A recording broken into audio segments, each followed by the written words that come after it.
In this video, I'll be taking a trip through Magic history, looking at the best and most broken card from each major set. Taken together, all these cards create a cool snapshot of how the game has evolved over the past 3 decades plus. It's mostly a subjective ranking, factoring in tournament performance and bannings. In assembling this list, I've tried to limit each card to only one set, meaning I'll typically skip to the second best card in a set if the number one card has already been mentioned for another set. Before we get started, just a reminder that you can use my discount code SERUMVISIONS to get 5% off your first purchase through CardTrader Zero. Follow the link in the description for more information. With that out of the way, let's dive into the list. Alpha, Black Lotus. This will be my pick for beta and unlimited as well.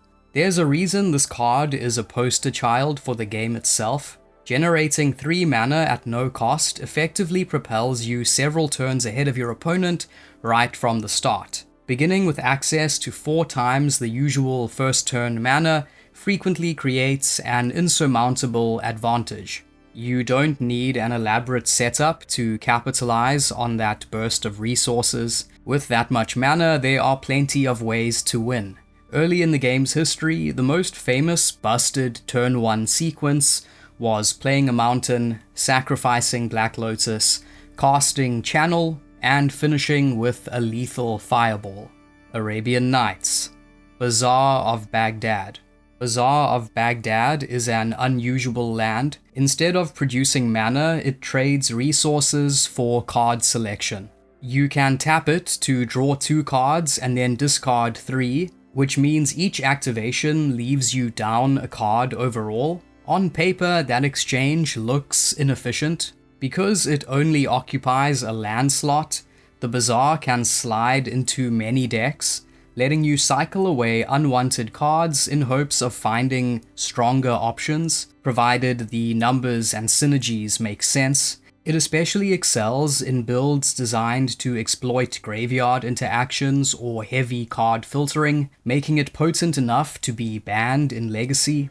Vintage, however, showcases Bazaar at its most explosive. Players there can run the full playset of what is arguably the best discard outlet ever created. In Dredge strategies, for example, a single activation of Bazaar of Baghdad can funnel enormous portions of a deck, sometimes a dozen cards or more, directly into the graveyard, fueling some of the format's most powerful combos. Antiquities, Mishra's Workshop.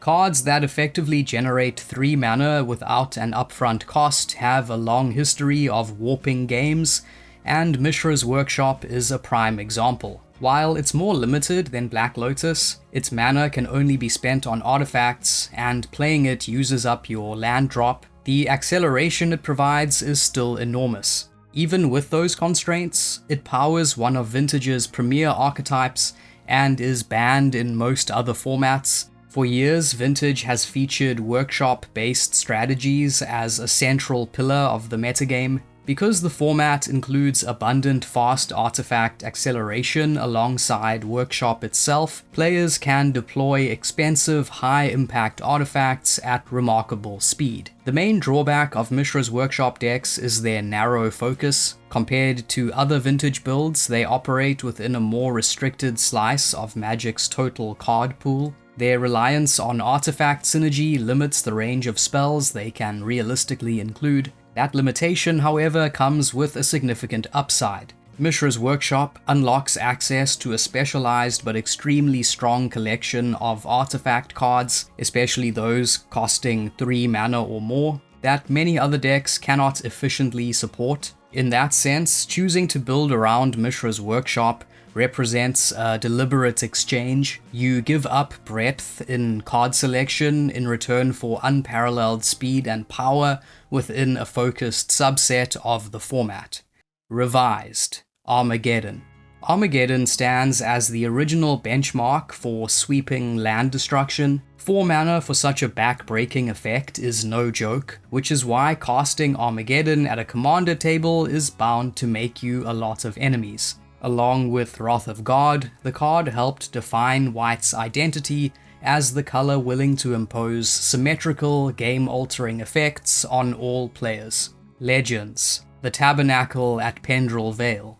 The Tabernacle at Pendrell Vale is an extraordinarily punishing land. Against creature-centric strategies, it acts like a constant pressure valve, forcing opponents to devote enormous resources just to maintain their board presence. This slows their development and leaves you with a decisive tempo advantage. When combined with Winter Orb, the effect becomes even more oppressive, essentially mimicking a recurring Wrath of God by locking players out of the mana needed to sustain their creatures. Although the tax applies to you as well, decks that can minimize or ignore creature use can sidestep the drawback and fully exploit the card's crushing impact. The Dark. Maze of Ith. Maze of Ith is another unusual land that breaks from the normal expectation of producing mana. Instead of helping you cast spells, it functions as a defensive tool. When an opposing creature attacks, you can tap Maze of Ith to target that attacker, untap it, and nullify all combat damage it would deal or receive for the rest of the turn. In practice, this lets you neutralize one attacker every combat step. The effect is repeatable and comes with no ongoing cost beyond sacrificing a mana-producing land slot. It's an excellent protective option for many decks, though it does require targeting, meaning creatures with Shroud or Hexproof slip past it. Plus, since Maze of Ith isn't legendary, you can run multiple copies to multiply its defensive reach. With several mazes in play, winning through creature combat becomes extremely difficult for opponents. It also doubles as insurance against combat tricks, letting you interfere with sudden pump spells or surprise interactions. Beyond simple defense, Maze of Ith has clever tactical applications in narrower situations. For example, you can target your own creature after it attacks to trigger on-attack abilities, such as those on Etali Primal Storm, while keeping the creature safe from combat damage. Fallen Empires. Hymn to Turak. Hymn to Turak is one of the few standout cards to emerge from Fallen Empires, and its efficiency is the reason why. For just 2 mana, forcing an opponent to discard 2 cards at random is an incredible rate. The spell reliably generates card advantage, and the randomness amplifies its impact. When cast early, it can derail an opponent's development by knocking out key lands, disrupting their curve, or snatching away a crucial spell. As a result, during its time in Standard, Hymn was a fixture of many black-based strategies. Some lists paired it with the Rack to convert discard pressure into direct damage. Its power level proved so high that matches often hinged on who resolved a Hymn first, which led to it being restricted in Standard in 1996. The card later became a core component of extended Necropotence decks in the late 90s, and has remained a consistent presence in Legacy thanks to its unmatched ability to disrupt opposing game plans. 4th edition. Mana Vault. Mana Vault offers mana acceleration alongside a strange untapping restriction. Unlike most artifacts, it doesn't naturally untap during your untap step. Instead, you must pay 4 colorless mana during your upkeep to untap it. If you leave it tapped, it starts to sting you for 1 damage each turn. Still, for players chasing explosive starts, particularly in Vintage or fast-paced commander strategies, Mana Vault is a powerful enabler. Landing it early can catapult you into game-ending plays or complex combos that would normally require several turns to assemble. Even if you never untap it, it's basically a colorless dark ritual. This mana rock is still potent enough to be banned in Legacy and restricted in Vintage. Ice Age. Necropotence. Necropotence ranks among the most outrageously powerful enchantments ever printed. The ability to exchange life directly for cards gives combo and control decks an incredible engine for digging toward a win, whether you're playing Cube, Vintage, or other high-powered environments. Ironically, when the card first appeared, many players underestimated it. It even received a notoriously low 1-star rating from Inquest magazine, the harshest score they could give. Time has thoroughly overturned that early judgment. Necropotence went on to define entire archetypes, and is now widely recognized as one of the most broken cards ever created. Chronicles. Blood Moon. A fast Blood Moon can completely derail an opponent before they ever get established. Decks that depend heavily on non-basic lands, such as Tron, Eldrazi, or greedy 4 and 5 color piles, can find themselves suddenly unable to function. The card delivered a clear message to the Magic community: stretching your mana too far carries risks. As fetch lands and dual lands made multicolor mana bases increasingly effortless, Blood Moon emerged as a critical balancing force. Without checks like it, formats tend to drift toward homogenized decks stuffed with the strongest cards from every color. Blood Moon helps preserve archetype diversity by forcing players to respect their mana bases. Homelands. Merchant Scroll. Merchant Scroll is an exceptionally efficient blue tutor. It can retrieve format-defining instants, whether that's a protective counterspell, a setup tool like Brainstorm, or heavy hitters such as Force of Will. This flexibility allows it to slot comfortably into both controlling lists and combo-focused builds that depend on precise access to specific pieces. It first gained prominence in High Tide strategies, where it helped assemble explosive mana engines alongside cards like Frantic Search. In Commander and other formats, it still finds work fetching combo finishes, such as Ghostly Flicker or Brain Freeze. Being able to tutor for cards like High Tide or even Ancestral Recall pushed combo decks toward extreme consistency, eventually earning the scroll a restriction in Vintage. In more recent years, it has appeared in shells built around engines like Paradoxical Outcome. Its success is even more striking given its origin. Homelands is usually remembered as one of Magic's weakest expansions, with most of its cards fading into irrelevance. Alliances. Force of Will. Force of Will sits at the pinnacle of counter Magic. It's a free, unconditional counterspell that can be cast simply by paying 1 life and exiling another blue card from your hand. That's real card disadvantage, but the payoff is a hard counter that works in virtually any situation, unlike softer alternatives such as Daze. In other words, the exchange is a small price to pay for the ability to tap out for your own plays while still threatening into action. The built-in card disadvantage means it's best suited for formats with extremely high power levels or decks that can absorb the loss. In those contexts, its ability to trade efficiency for absolute security makes it one of the most influential defensive tools in Magic's history.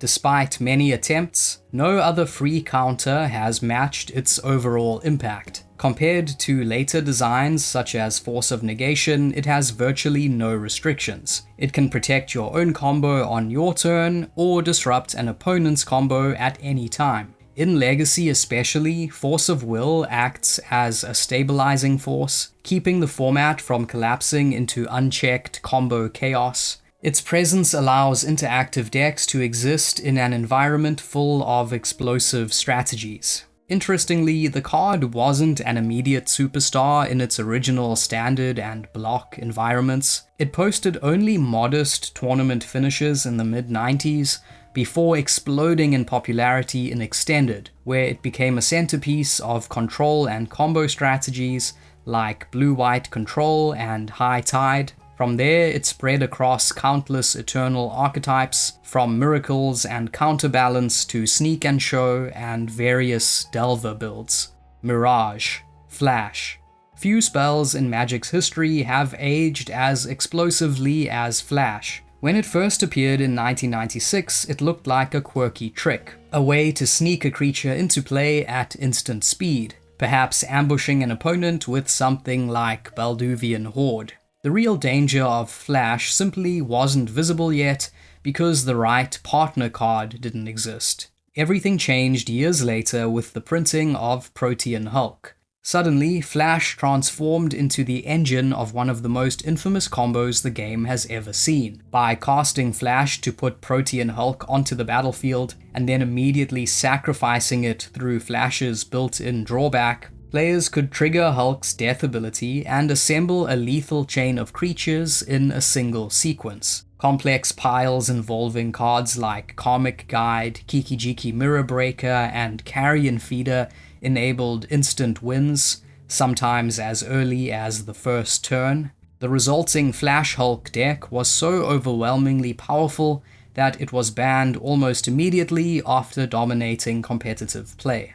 Visions, Vampiric Tutor. Black has long been the color of unrestricted tutors, and Vampiric Tutor exemplifies that philosophy. For a single black mana, it can fetch absolutely any card in your deck and set up your next draw. While putting a card directly into your hand is stronger than placing it on top of your library, the ability to cast Vampiric Tutor at instant speed dramatically narrows that gap. The 2 life you pay is a real cost too, but in most contexts it's negligible. For these reasons, Vampiric Tutor became a cornerstone of combo strategies from the day it was printed. It helped power one of Magic's earliest dedicated combo decks, Prosbloom, in Mirage Block Constructed, a strategy built around generating huge mana and card advantage before finishing with Drain Life. Over the years, it has continued to support combo archetypes across multiple formats, from extended Goblin Charbelcher to vintage Doomsday. Its strength has earned it a ban in Legacy and a restriction in Vintage. 5th edition, Winter Orb. Winter Orb fundamentally reshapes how the game is played. By severely limiting how many lands players can untap each turn, it slows the pace of play to a crawl and forces everyone to operate under extreme resource constraints. Winter Orb reached its most oppressive form in dedicated prison strategies. Decks built around cards like Icy Manipulator and other tapping effects could circumvent the Orb's drawback while denying opponents even their limited untap step. Locked out of mana, the opposing player struggled to cast spells, while the Orb pilot gradually advanced with cheap threats and artifact acceleration. Under its influence, matches often hinged on who adapts better to restricted resources, and players frequently found themselves discarding large portions of their hands because they lacked the mana to play the cards. The Orb has a notorious reputation in multiplayer settings too. Much of its gameplay revolves around manipulating it so it's tapped before your own turn begins, a trick especially associated with commanders like Derevi Imperial Tactician and Urza Lord High Artificer. The Orb's power is undeniable, particularly in builds that can exploit it asymmetrically, but that strength comes with social consequences. Anyone choosing to run Winter Orb should expect to become the table's primary target. Portal, Natural Order. Natural Order blends 2 potent effects, tutoring for a creature and cheating one into play. For 4 mana and the sacrifice of a green creature, the spell effectively upgrades any small body into the most powerful green threat in your deck. Often you're turning an expendable mana dork into something game-ending. In competitive play, Natural Order has found a lasting home in Legacy, where it frequently fetches finishers like Craterhoof Behemoth or Progenitus to end games on the spot. It's equally influential in Commander, where it serves as both a combo enabler and a flexible creature tutor. Its efficiency compares favorably to other green search spells, such as Chord of Calling or Finale of Devastation. Sacrificing a creature is often a minor drawback, and can even generate value in decks built to exploit it. Weatherlight, Doomsday.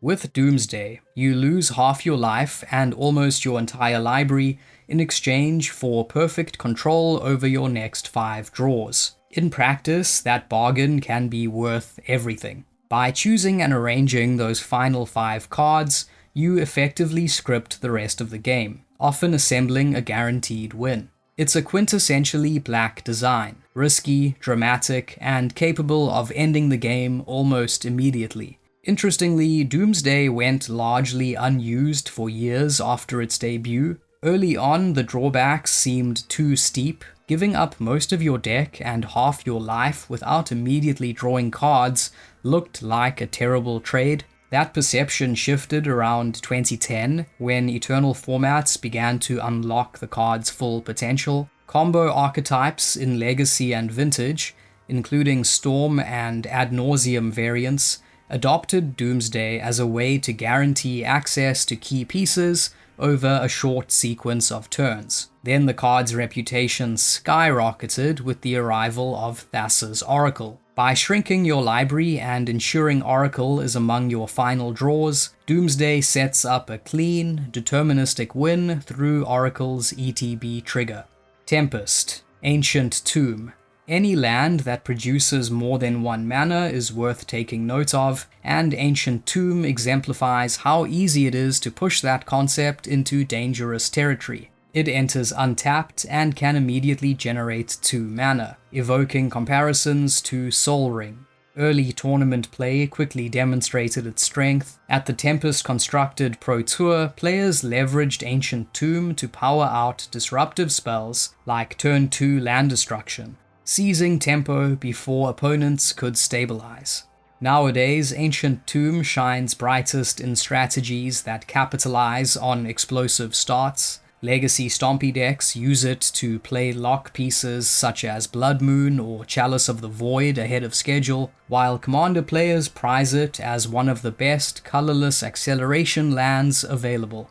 Stronghold, Mox Diamond. While Hermit Druid may be more busted in a narrow combo sense, Mox Diamond is the more broadly powerful card. Although playing it requires you to discard a land card, that apparent drawback is typically negligible compared to the tempo advantage it creates. Its greatest strength is the ability to push you a full turn ahead of the table right from the opening hand. In many optimized lists, discarding a land is not a real penalty at all and can even become an advantage. Cards like Crucible of Worlds can replay the discarded land from the graveyard, while commanders such as the Gitrog Monster benefit from the discard. Not to mention, Mox Diamond can make mana of any color, so it's very versatile. Exodus, Survival of the Fittest. Among enchantments in Magic's history, survival is often mentioned alongside powerhouses like Necropotence.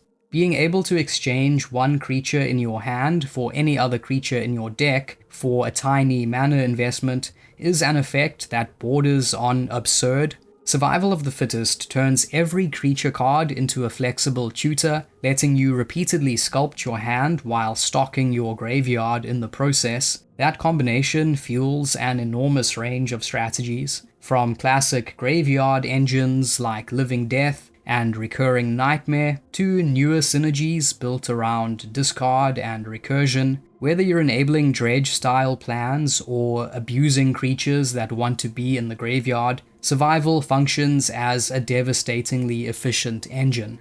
Even in its earliest competitive environments, Survival of the Fittest enabled toolbox decks that could fetch exactly the right creature for any situation. Pairing it with Recurring Nightmare allowed players to convert discarded threats into immediate battlefield presence, effectively cheating massive creatures into play.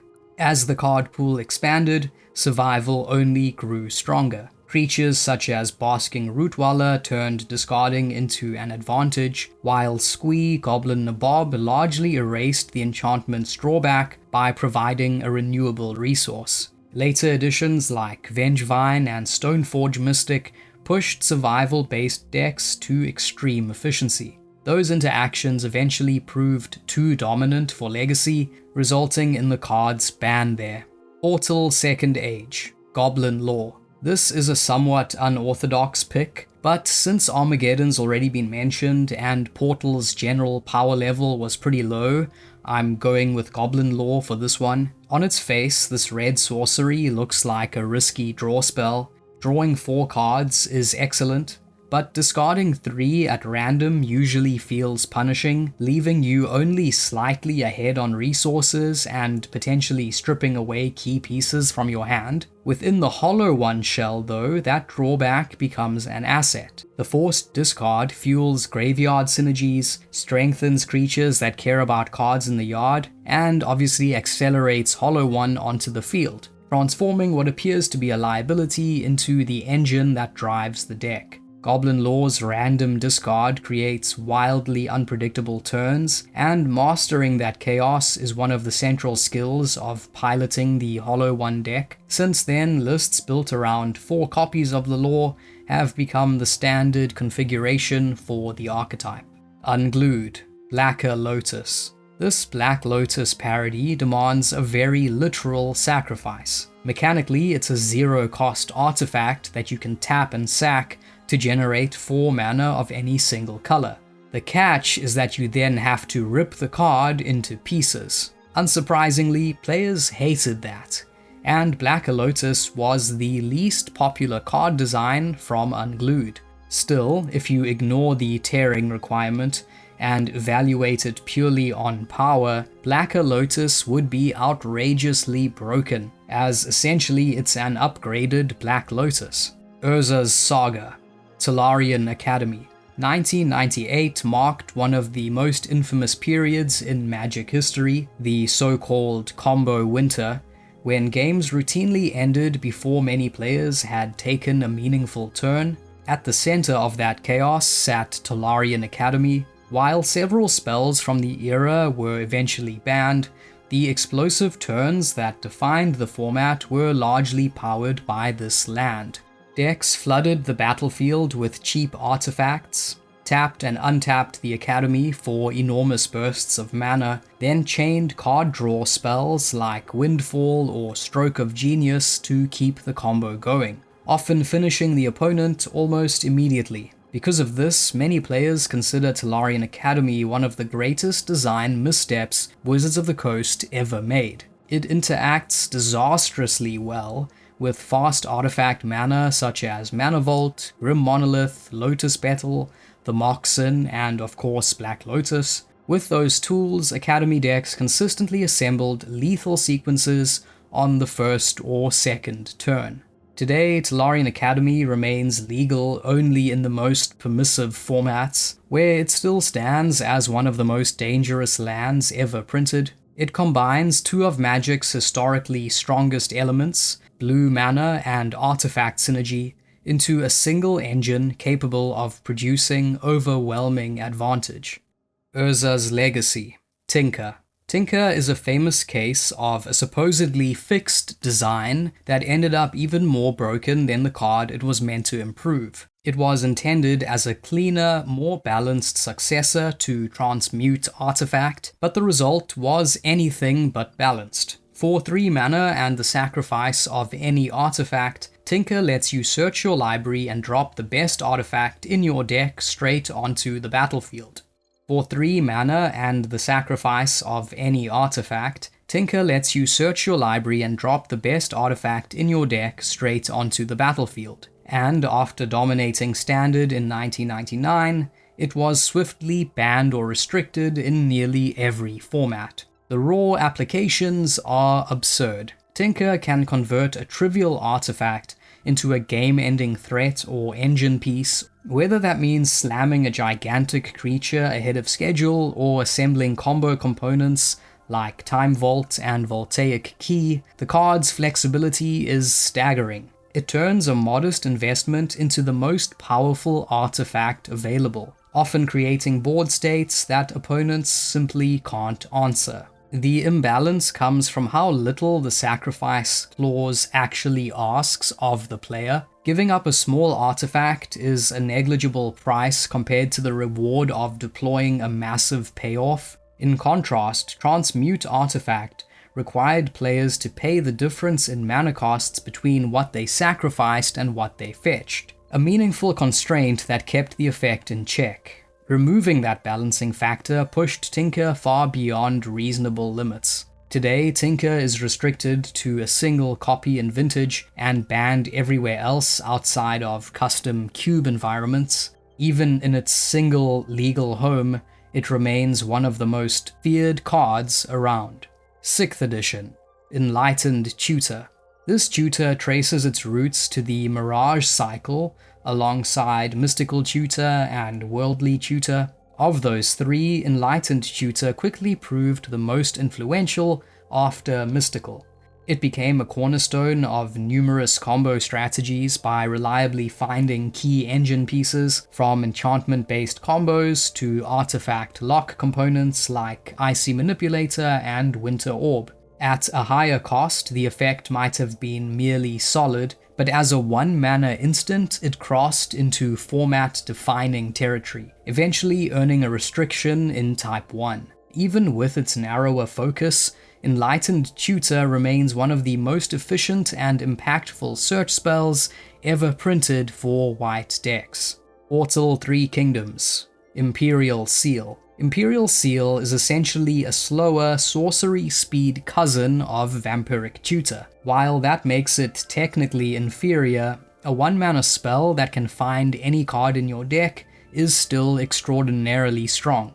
The card's unusual history adds to its reputation. Originally released in Portal 3 Kingdoms, a simplified set aimed at Asian markets, it wasn't tournament legal for many years. When Portal cards were finally allowed in Eternal formats in 2005, Imperial Seal quickly found a niche in Vintage combo decks. Although it never lasted long in Legacy and is restricted in Vintage, it remains valuable there as an additional copy of critical combo elements, helping strategies like Oath of Druids or Storm achieve greater consistency. Urza's Destiny. Yawgmoth's Bargain. Yawgmoth's Bargain was designed as a supposed refinement of Necropotence, yet it's still broken. Its raw strength is undeniable anywhere it's allowed. Today it survives primarily in Vintage, where paying 1 life per card is an astonishingly efficient exchange for decks that can resolve it. Strategies often pair it with tools like Academy Rector to cheat it into play quickly. Historically, Bargain fueled numerous combo archetypes. While it was legal in Standard, decks accelerated it out with cards like Dark Ritual, using it as the centerpiece of strategies built to convert a shrinking life total into an immediate win. Beyond its mechanics, Yawgmoth's Bargain carries striking flavor. Its text and theme evoke the mindset of its namesake, a figure defined by relentless hunger for power. The card invites players to step into that role themselves. Mercadian Masks. Gush. Spells that cost 0 mana have a long history of bending formats, and Gush is one of the clearest examples. While returning 2 islands to your hand may look like a steep penalty, drawing 2 cards for no mana is an incredible exchange. Skilled players often cast it during their main phase, tapping the islands first to float mana and then replaying 1, softening or even reversing the apparent mana drawback.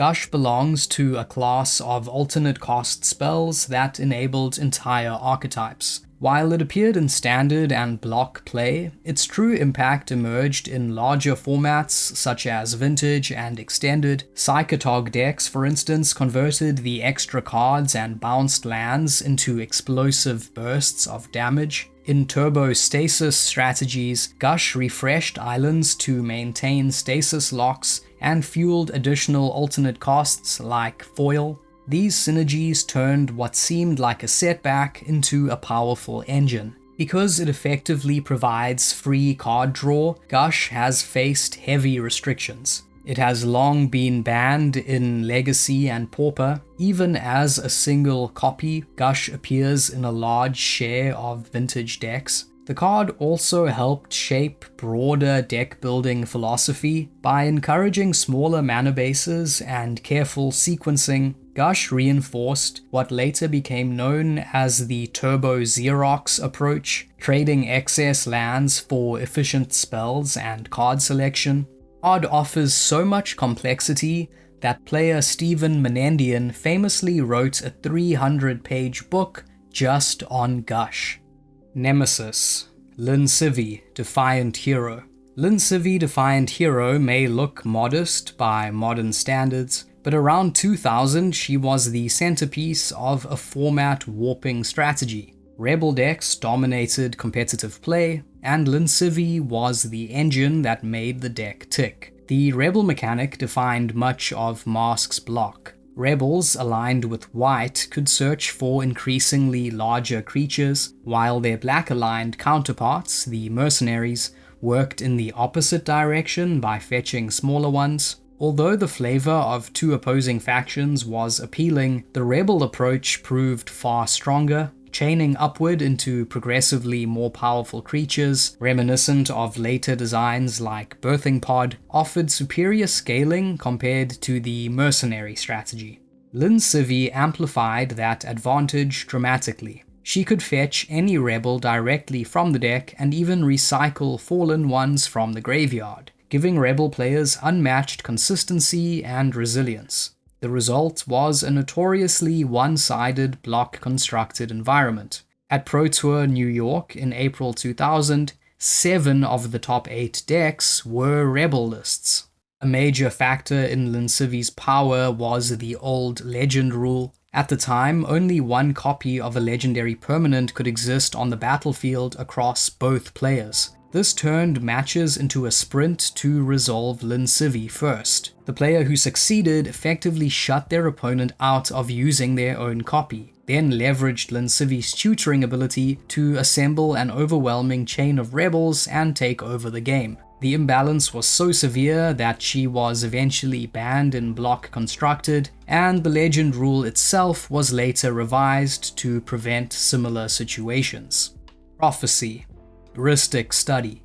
But Will You Pay the One has become a running joke at commander tables for a reason. Few enchantments in multiplayer Magic generate as much steady pressure as Rhystic Study. What makes Rhystic Study so enduring is that it doesn't actually stop anyone from playing the game. Unlike harsher lock pieces, it simply rewards its controller whenever opponents choose efficiency over restraint. As the game progresses, players can technically work around it, but in practice many decide not to, and the study quietly snowballs into a massive advantage. At competitive tables, the enchantment functions like a soft stacks engine. Opponents are forced into a constant dilemma: slow themselves down by paying extra mana, or let one player accumulate overwhelming card advantage. Neither option is attractive. Compared to other draw tax effects like Mystic Remora, Rhystic Study demands a slightly higher upfront cost, but offers long-term stability and fewer restrictions, making it one of the most reliable engines blue decks can deploy. Even though it doesn't explicitly say you win the game, the steady stream of cards it produces often places its controller firmly ahead. Invasion. Phyrexian Altar. Phyrexian Altar masquerades as a simple sacrifice outlet, but in reality it functions primarily as a combo machine. It offers unlimited conversions of creatures into mana, making it one of the most explosive sacrifice engines in the game. Access to any color mana opens the door to various intricate loops. A classic example involves pairing the altar with recursive creatures like Gravecrawler to produce endless mana and endless triggers. The altar's efficiency is reflected in the sheer number of interactions it enables. Thousands of documented commander combos rely on this card. Because of that versatility, Phyrexian Altar appears in a wide range of decks built to profit from sacrificing creatures. It can repeatedly fund recursion engines, power enormous finishing spells, or fuel incremental drain effects. Plane Shift. Aurim's Chant. Aurim's Chant packs an impressive amount of utility into a tiny mana cost. It can buy you a crucial turn of safety, shut off counter magic while you attempt a combo, or interrupt an opponent right as they're trying to win. In multiplayer games, it can even be used politically. protecting an ally or stalling a threat at the perfect moment. Combo decks in particular prize effects that force their spells through resistance, and Auram's Chant excels in that role. With Kicker, casting it during an opponent's upkeep becomes close to a miniature time walk, denying them the chance to meaningfully participate in that turn. It's equally effective at halting an opposing combo mid-sequence, for example, casting it in response to a Cascade trigger when you're playing against Living End. The card initially flew under the radar in its original standard and block environments, appearing only occasionally from extended sideboards. Its reputation changed dramatically with the printing of Isochron Scepter. Imprinting Auram's Chant onto the Scepter created a soft lock that could be activated every upkeep, forming the backbone of the extended Scepter Chant Prison deck. Although it was rarely played without Isochron Scepter, Auram's Chant also found homes in dedicated combo lists that used it proactively to shield their own win conditions. 7th edition, Ensnaring Bridge. Ensnaring Bridge is one of the most oppressive defensive artifacts ever printed, especially in Modern. By tying combat to hand size, it can single-handedly invalidate huge portions of the format. If its controller can empty their hand, something many decks are built to do anyway, creatures with meaningful power simply can't attack. Since a large share of decks depend on attacking to win, the bridge can feel like a hard lock. While there are edge cases, like tiny creatures slipping through or niche workarounds, most opponents are forced to scramble for a small pool of answers. Some decks are reduced to digging desperately for removal or leaning on rare sources of direct damage. Others resort to awkward tricks just to disrupt the bridge's controller and reopen the combat step. Players can bring the bridge in for game 2 and steal games from opponents who didn't expect it. Because it so effectively shuts down the battlefield, Ensnaring Bridge has become a defining tool for prison and control shells. Apocalypse, Fire and Ice. The invasion block introduced split cards, and among the enemy-colored cycle in Apocalypse, Fire and Ice quickly emerged as the standout. The red half deals 2 damage divided between 1 or 2 targets, while the blue half replaces itself by drawing a card. Neither effect is extraordinary on its own, but packaging them together creates a tool that is almost never useless. The built-in choice is what makes Fire and Ice exceptional. It can function as efficient removal, a tempo play, or a simple cantrip depending on the situation. Fire can generate small 2-for-1s by clearing multiple low-toughness creatures, while Ice can disrupt an opponent's mana, tap down a key blocker, or buy a turn of safety, all while keeping cards flowing. Thanks to that versatility, Fire and Ice has appeared across nearly every format in Magic. It was once a centerpiece of extended Isochron Scepter decks, where older rules allowed it to be imprinted and reused with full access to both modes. Its reintroduction to Modern through Modern Horizons 2 saw it played in Cascade shells like Crashing Footfalls. In those decks, Fire and Ice conveniently counts as a higher mana value card for Cascade purposes, while still being castable for 2 mana in the early turns. From high-level tournament play to casual tables, Fire and Ice has remained an iconic example of how modality, the power to choose, can elevate a pair of modest effects into a format-defining staple. Odyssey, Entomb. Entomb has cast a shadow over Eternal formats for decades thanks to how well it fuels graveyard strategies, earning it a legacy ban last year. For a single mana at instant speed, it lets you search your deck for any card and place it directly into your graveyard. That simple line of text enables some of the fastest and most threatening openings in the game, such as reanimating enormous creatures on the very first turn. In the right deck, it effectively serves as a universal tutor, comparable in raw efficiency to staples like Vampiric Tutor or Demonic Tutor, except that it deposits the chosen card in the graveyard rather than your hand. For Reanimator strategies in particular, Entomb is indispensable. It simultaneously locates the ideal target and prepares it for immediate revival, compressing what would normally be a multi-step setup into a single action. Torment. Cabal Coffers. Cabal Coffers is a land that scales dramatically as the game progresses. Early on, it offers little advantage, but once you have a critical mass of swamps, the output escalates quickly. During its original standard run, Cabal Coffers was a defining engine.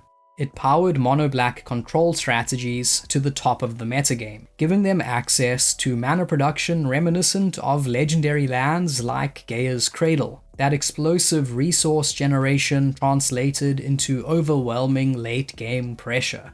Judgment. Cabal Therapy.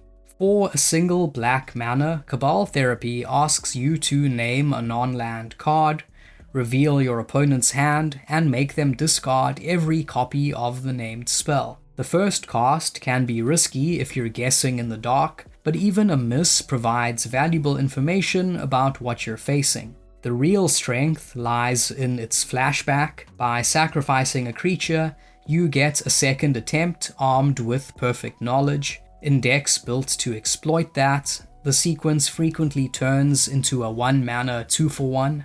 Therapy shows up prominently in Eternal formats, where its ceiling becomes enormous when paired with cards that reveal an opponent's hand or other information gathering effects. Between its flashback ability and the potential to strip multiple copies of a key card at once, the spell can dismantle entire game plans by itself. The card's effectiveness depends on player skill, metagame knowledge, and a supportive build.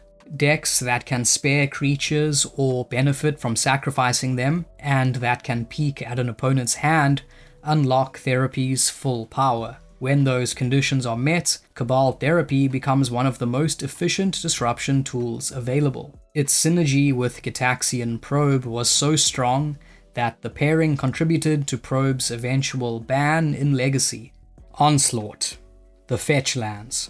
The fetch lands from Onslaught refined an idea first seen in Mirage, but made it super competitive. These lands fix your mana while also shuffling and slightly slimming your deck. The tempo improvement over earlier versions was enormous. These fetches let aggressive decks maintain smooth development without sacrificing speed. By pulling lands out of the deck, fetches also marginally increase the odds of drawing spells later in the game. Beyond mana fixing, the shuffle effect creates powerful synergies. Cards that manipulate the top of the library, such as Brainstorm, become far stronger when you can reset unwanted draws with a fetch. Legions. Akroma, Angel of Wrath. Akroma set a new benchmark for creatures when she appeared in Legions. Even with her steep 8-mana cost, the sheer density of abilities packed onto her body made her amazing. A 6/6 flyer with First Strike, Vigilance, Trample, Haste, and Protection from black and red is brutally difficult to block or remove, and Haste ensures she starts applying pressure immediately. To this day, she remains the only mono-white creature in Magic with haste. Competitive players quickly adopted Akroma as a prime target for cheat-into-play strategies. In block, she anchored ramp builds, while early standard decks used Tooth and Nail to deploy her ahead of schedule. Later environments found new tricks. She was discarded and copied via body double during her second standard run. She was discarded and copied via body double during her second standard run, and reanimation shells in Extended and Legacy also pressed her into service. For several years, if a deck wanted a creature that could end the game quickly once it hit the battlefield, Akroma was the default choice. Her dominance eventually faded as even larger and more specialized threats entered the card pool. Artifact titans like Darksteel Colossus and Sphinx of the Steel Wind, both compatible with Tinker, began to overshadow Akroma, and the arrival of the Eldrazi in 2010 definitively ended her reign as the game's premier monster. Even so, Akroma's keywords continue to give her lasting appeal in synergy-driven EDH decks, commanders that care about sharing or accumulating abilities, such as Odric Lunarch Marshal or Cathril Aspect Warper, value Akroma as a concentrated bundle of combat traits, while Angel-focused strategies simply appreciate her as a massive, resilient finisher. Scourge, Mind's Desire. Although it focused on creatures and tribal synergies, Onslaught Block also introduced one of the most infamous spell mechanics ever printed, Storm. At the center of that mechanic sits Mind's Desire, a card that epitomizes how quickly Storm can spiral out of control. Storm copies a spell for every other spell cast earlier in the turn, and Mind's Desire turns those copies into a cascade of free spells from the top of your deck. With the help of fast mana, players can rapidly increase their Storm count, cast Mind's Desire, and chain into more mana and often additional copies of the same spell. In the most explosive scenarios, this loop allows a player to rip through nearly their entire library in a single turn and assemble an immediate win. The power level proved overwhelming almost immediately. Mind's Desire was banned in record time after its release, earning a reputation as one of the fastest bans in Magic history. It remained banned or restricted in Eternal formats for years, a testament to how dangerous the Storm mechanic can be when paired with efficient acceleration. 8th edition, City of Brass.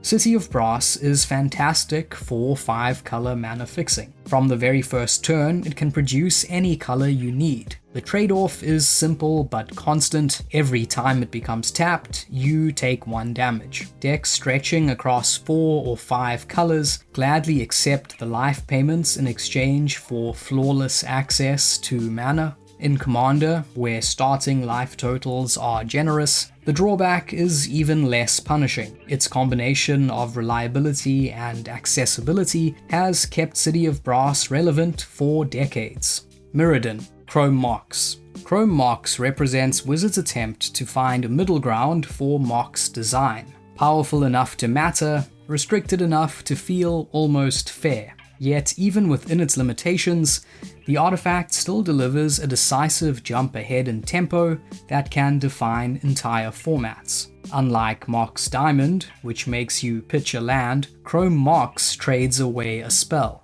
Early in the game, that exchange is often painless. You gain the mana you need immediately and worry about card economy later. Decks built around speed can exploit that dynamic, though they risk running out of resources if the early push doesn't end the game. Some formats have been so fast that even non-combo decks adopted Chrome Mox simply to keep pace. Part of the card's appeal lies in the decisions it forces. Choosing what to imprint shapes the rest of the game, adding a layer of strategy every time it's played. During its original standard and extended life, Chrome Mox was everywhere, and it still appears regularly in Legacy and Vintage, though it's been banned in Modern since the format began. Darksteel, Skullclamp. Few cards in Magic's history carry the reputation of Skullclamp. It stands as one of the clearest examples of a development mistake spiraling into a format-wide catastrophe. According to Wizards designers, the equipment was altered late in development from granting +1/+1 to instead giving +1/-1, and this revised version never received proper testing. That single tweak turned a reasonable but busted design into a card-drawing engine of absurd power. By equipping it to a 1 toughness creature, you could immediately kill your own creature and draw 2 cards for a trivial cost. In other words, Skullclamp effectively converts expendable creatures into an avalanche of cards. In environments full of small creatures and token generators, it became effortless to churn through entire libraries. Artifact aggro decks in Standard abused it alongside sacrifice outlets and artifact synergies, while Goblin strategies weaponized swarms of 1/1 tokens to fuel relentless card advantage. The fallout was unprecedented. Within months of release, Skullclamp was banned in Block and Standard, with Extended and Legacy bans following soon after. It was preemptively banned when Modern was created. Entire archetypes had sprung up solely to exploit Skullclamp, and formats were bending around the question of who could best leverage the equipment.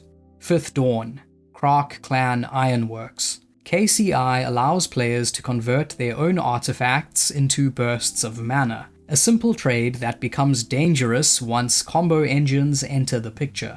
Its ability to fuel intricate loops made it the core of one of Modern's most notoriously complex combo decks, eventually leading to its ban in that format in 2019. That ban did little to diminish the card's appeal elsewhere. In Commander, Ironworks remains a centerpiece for elaborate combo strategies. Pairings such as Ironworks with Thopter Foundry and Sword of the Meek can generate effectively limitless mana and life, while combinations involving commanders like Breya alongside recursion pieces such as Nim Deathmantle or Eldrazi Displacer can escalate into infinite damage. Champions of Kamigawa, Sensei's Divining Top. For a single mana, Top offers repeatable control over your draws, letting you rearrange the top of your library and even replace itself by drawing a card. Because it's colorless and easy to slot into almost any strategy, the top became nearly universal in the formats where it was legal. What makes the top so powerful is simple. It turns information into advantage. By constantly filtering draws, players can sculpt their hands with remarkable precision, digging for answers or combo pieces exactly when they're needed. It also pairs exceptionally well with effects that care about the top of your library, enabling everything from intricate combo loops to carefully engineered miracle triggers. In conjunction with Counterbalance, it produces one of the most infamous soft locks in the history of the game. That said, the top also came with a cost to gameplay. Because it invites frequent activations and decision-making, matches involving Sensei's Divining Top often slowed to a crawl. Players would spin it repeatedly each turn, stretching games and tournament rounds. In competitive environments, this time pressure, combined with its synergy in dominant archetypes like Counterbalance Control and Miracle decks, led to bans across multiple formats. It was removed from Extended, preemptively banned in Modern, and eventually banned in Legacy in 2017 after years of shaping the metagame. Unhinged, Necro Impotence.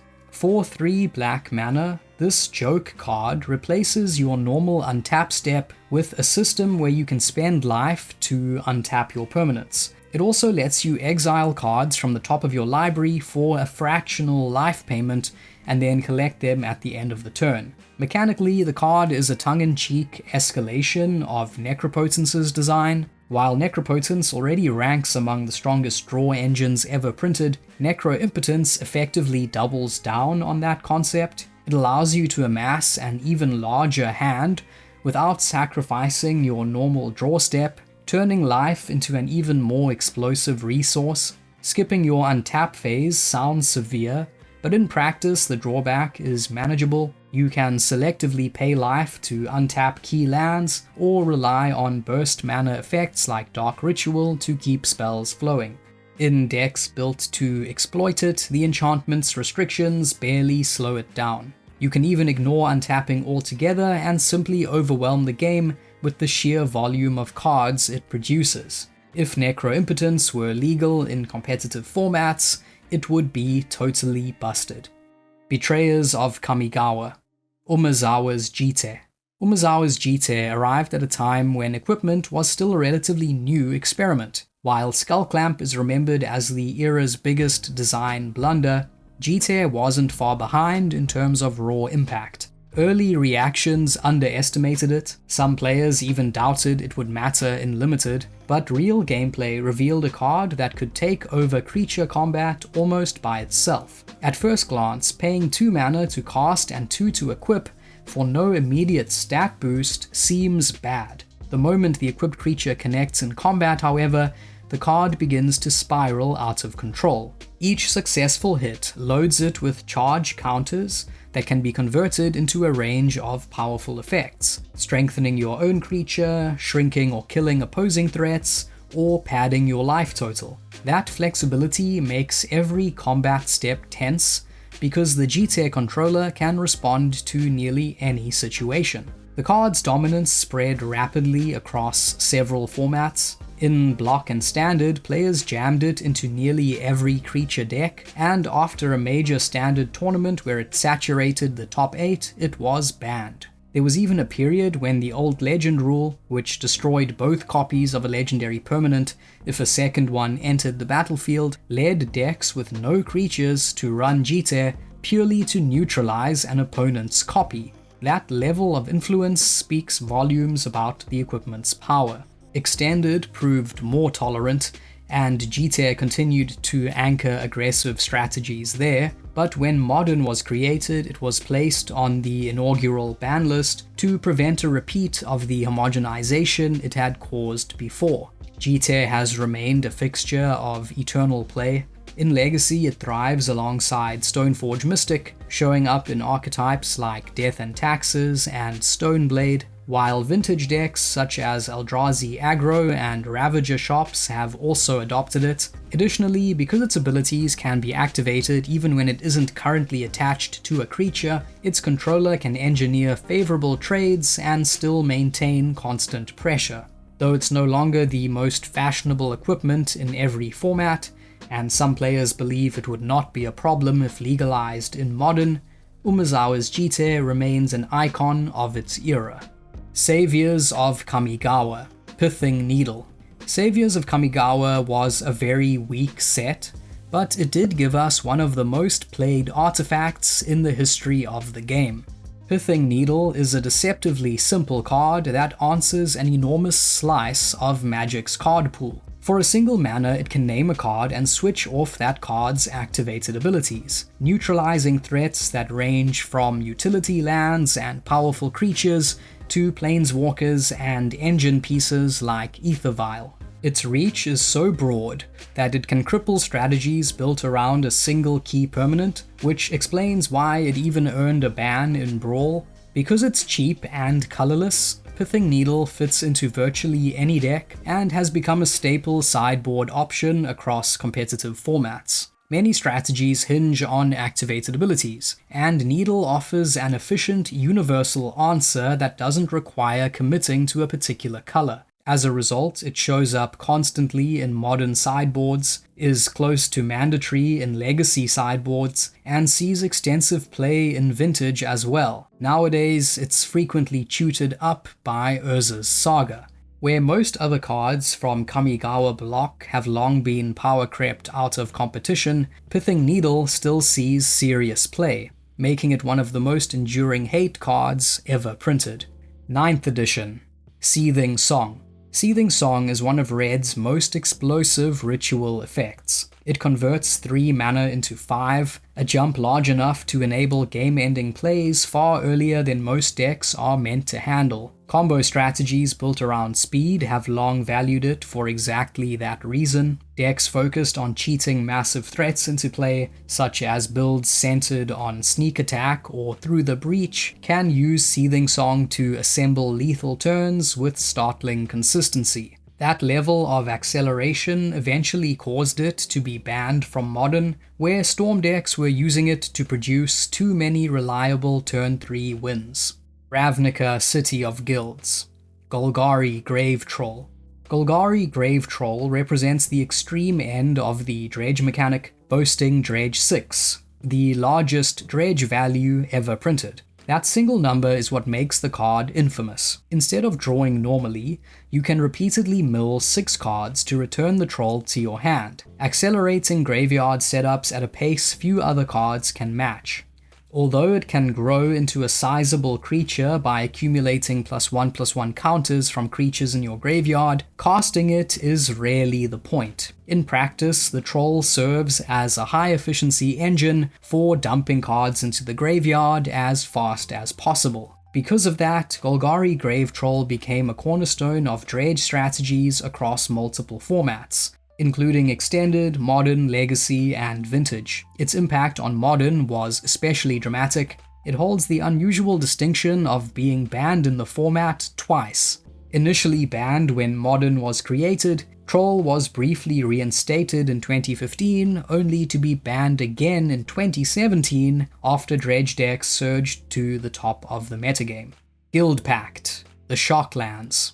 Although the first bunch debuted in Ravnica, I am selecting the Shocks as the best cards for Guild Pact. They certainly rank amongst the most elegant mana-fixing tools Magic has ever produced, combining elements from Pain Lands and the original Alpha Jewels. Each one gives players a meaningful choice: pay 2 life to have the land enter untapped and keep your tempo, or let it come in tapped and preserve your life total. That tension creates a built-in balancing act between speed and survivability, especially in formats where early turns are critical. The strength of the Shocks becomes even more apparent alongside fetch lands, which can search them out at instant speed and effectively turn life into perfect color access. Because of this synergy, Shock lands form the backbone of multicolor mana bases in nearly every format where they're legal.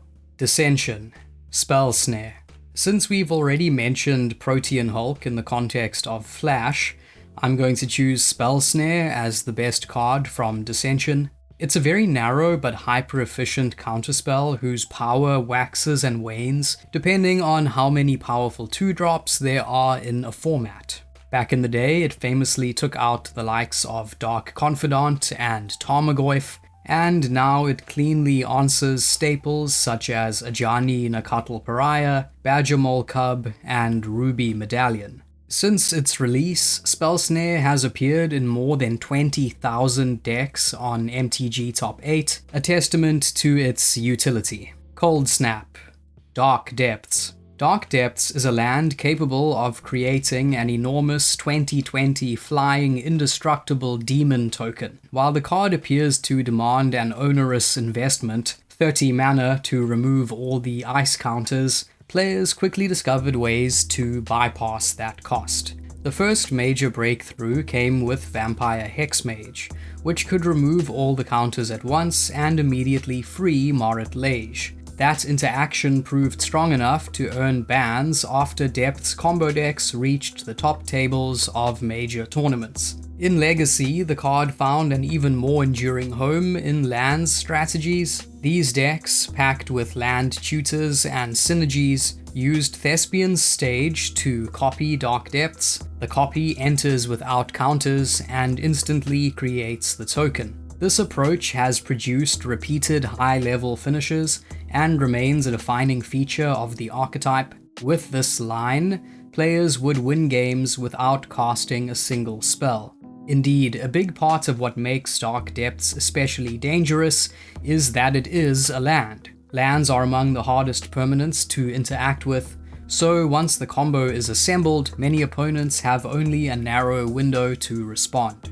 Time Spiral, Dread Return. Hard casting Dread Return is underwhelming. It's just a 4-mana reanimation spell. However, flashing it back is pretty insane. By sacrificing 3 creatures, you can cast it from your graveyard for 0 mana, a clause that turns the card into a centerpiece of some of the fastest combo decks ever built. Decks that exploit Dread Return are designed to generate expendable creatures automatically while milling themselves, making the flashback essentially free. The classic setup involves self-mill engines paired with creatures like Narcomoeba, which enter the battlefield when milled. By dumping an entire library into the graveyard, these decks can flood the board with free bodies, sacrifice 3 of them, and immediately reanimate a game-ending threat such as Thassa's Oracle.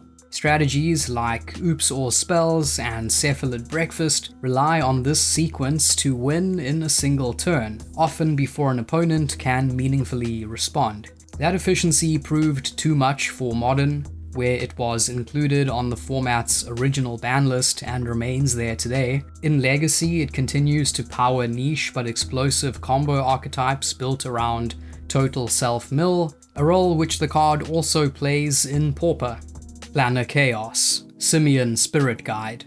Planar Chaos was all about alternate realities, and Simian Spirit Guide was meant to be a color-shifted version of Elvish Spirit Guide, which fit more naturally with Red's modern philosophy of fast mana. By exiling it from your hand, you gain an extra red mana without spending anything first. Compared to other acceleration tools like Lotus Petal or Chrome Mox, Spirit Guide is a one-shot resource, but the immediacy of its effect often outweighs that limitation. For years, this ability made the ape a fixture in many of Modern's most explosive archetypes. Combo decks such as Griselbrand Reanimator and Ad Nauseam, as well as the infamous Eldrazi builds during Eldrazi Winter, leaned on Simian Spirit Guide to power out threats ahead of schedule. Its presence consistently pushed games toward faster, more unfair openings, eventually earning it a ban in that format. Future Sight, Bridge from Below. Bridge from Below is one of Magic's strangest designs, an enchantment that does nothing while it's on the battlefield, but becomes a wildly powerful card once it's in your graveyard. From there, it starts generating value for free. Whenever one of your non-token creatures dies, it rewards you with a 2/2 zombie token, unless an opposing creature dies first, in which case the bridge exiles itself. That unusual tension pushes the card firmly toward decks built to exploit sacrifice loops and graveyard synergies. Because its effect operates entirely from the graveyard, Bridge from Below sidesteps many of the normal risks of permanence. Graveyard decks can mill it early and immediately start converting creature deaths into an army of zombies. It became a natural partner for dredge strategies and a crucial enabler for combos involving cards like Dread Return. Creatures such as Narcomoeba or Icarid could repeatedly enter and leave the battlefield, producing steady token generation that fueled further sacrifice chains. The card's reputation grew even more notorious during the modern Hogark era. In combination with Hogark Arisen Necropolis and sacrifice outlets like Altar of Dementia, Bridge from Below helped create a deck that overwhelmed the format with both speed and resilience. Wizards attempted to rein the strategy in by banning Bridge from Below, though the archetype proved so dominant that additional bans followed. Even after the dust settled, there has been little appetite to restore Bridge to Modern, as its free token engine is widely seen as a ticking time bomb. 10th edition, Crucible of Worlds. For 3 mana, Crucible of Worlds lets you play land cards from your graveyard, a straightforward effect that unlocks a huge range of powerful interactions. Somewhat intriguingly, those interactions weren't fully realized during its first stint in Standard back in Mirrodin block. Crucible's early competitive success came in Extended, most notably in Gifts Tron decks that used Gifts Ungiven to assemble Tron lands alongside Crucible, creating grinding inevitability. Nowadays, the card truly shines in Eternal formats. In Legacy and Vintage, pairing Crucible with land destruction staples like Wasteland or Strip Mine creates a soft lock where you can repeatedly destroy opposing lands while replaying your own. Because those lands sacrifice themselves as part of their effect, Crucible turns them into renewable resources. It also fits naturally into Legacy lands strategies, complementing engines like Life from the Loam, and interacts beautifully with value lands such as Urza's Saga, which can be replayed after sacrificing itself. Even in Modern, where it appears less frequently, Crucible serves as a valuable tool, often from the sideboard, to protect key mana bases or grind out opponents trying to disrupt your lands. Beyond specific combos, the artifact offers broad utility. It mitigates land destruction, recycles fetch lands, enables loops with cards like Fast Bond and Zurin Orb or Glacial Chasm, and slots into any deck thanks to being colorless. Lorwyn. Thoughtseize. While Lorwyn offered several powerful spells, Thoughtseize stands head and shoulders above the rest. For a single mana and the modest cost of 2 life, It lets you strip the best non-land card from an opponent's hand. Few discard spells approach this level of flexibility. Unlike narrower options that require deck-building concessions or lose effectiveness in certain situations, Thoughtseize is almost always live. It answers threats of any type or cost, making it a universal tool for disrupting game plans before they ever reach the battlefield. The life loss is real, especially in formats full of shock lands and aggressive strategies, but most decks gladly accept that trade for such precise interaction. In terms of raw efficiency, Thoughtseize sits in the same conversation as iconic removal like Swords to Plowshares and Lightning Bolt. Thoughtseize's influence extends beyond individual decks to the shape of entire formats. Competitive players often evaluate opening hands by asking whether they can withstand an early Thoughtseize. The spell's presence defines pacing, rewards careful planning, and gives black decks a uniquely powerful form of proactive control. Morningtide, Scapeshift. For 4 mana, Scapeshift lets you trade any number of lands you control for the exact lands you want from your deck, putting them straight onto the battlefield tapped. With enough lands in play, it effectively turns your mana base into a customizable toolbox, able to put together powerful land combinations in a single shot. Scapeshift is best known for its long partnership with Valakut the Molten Pinnacle. By sacrificing a pile of lands and fetching Valakuts alongside enough mountains, Scapeshift decks could generate a lethal storm of damage triggers immediately. This strategy first broke through in Extended as a dedicated ramp combo deck, and when Modern replaced Extended in 2011, Valakut was initially banned out of fear of the combo. After its unbanning in 2012, Scapeshift quickly became a top-tier Modern archetype, capable of ending games the moment it resolved. Over time, the card found new homes. Amulet Titan lists began using Scapeshift as a way to put together powerful land engines, while standard decks later paired it with Field of the Dead to flood the battlefield with zombie tokens in a single turn. Field eventually earned bans in multiple formats, which curbed Scapeshift's dominance, but the spell continues to appear in Pioneer landfall shells and occasional modern builds. Shadowmoor, Painter's Servant. Painter's Servant is one of the weirdest and most elegant combo pieces ever printed. For 2 mana, it lets you name a color, and from that moment on, every card in the game becomes that color in addition to its other colors. That effect is so unusual that it barely looks real at first glance, but it opens the door to some brutally efficient interactions. The most infamous pairing is with Grindstone. Normally, Grindstone mills 2 cards and repeats the process if they share a color. With Painter's Servant in play, every card shares a color, so a single activation mills an opponent's entire library. It's a compact 2-card combo that can be assembled quickly and protected with Disruption, which made Painter decks a persistent presence in Legacy and a fringe but real strategy in Vintage. Eventide, Bloom Tender.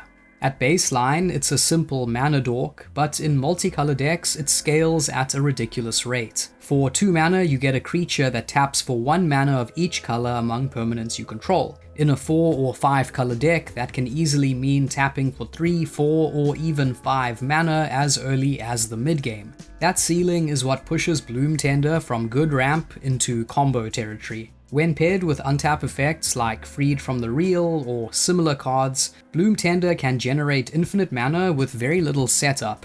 Even outside dedicated combo shells, it routinely produces more mana than any other creature at its cost, making it a staple in permanent heavy commander decks led by multicolored commanders like Atraxa or Essika, where the commander itself helps unlock Bloom Tender's full output.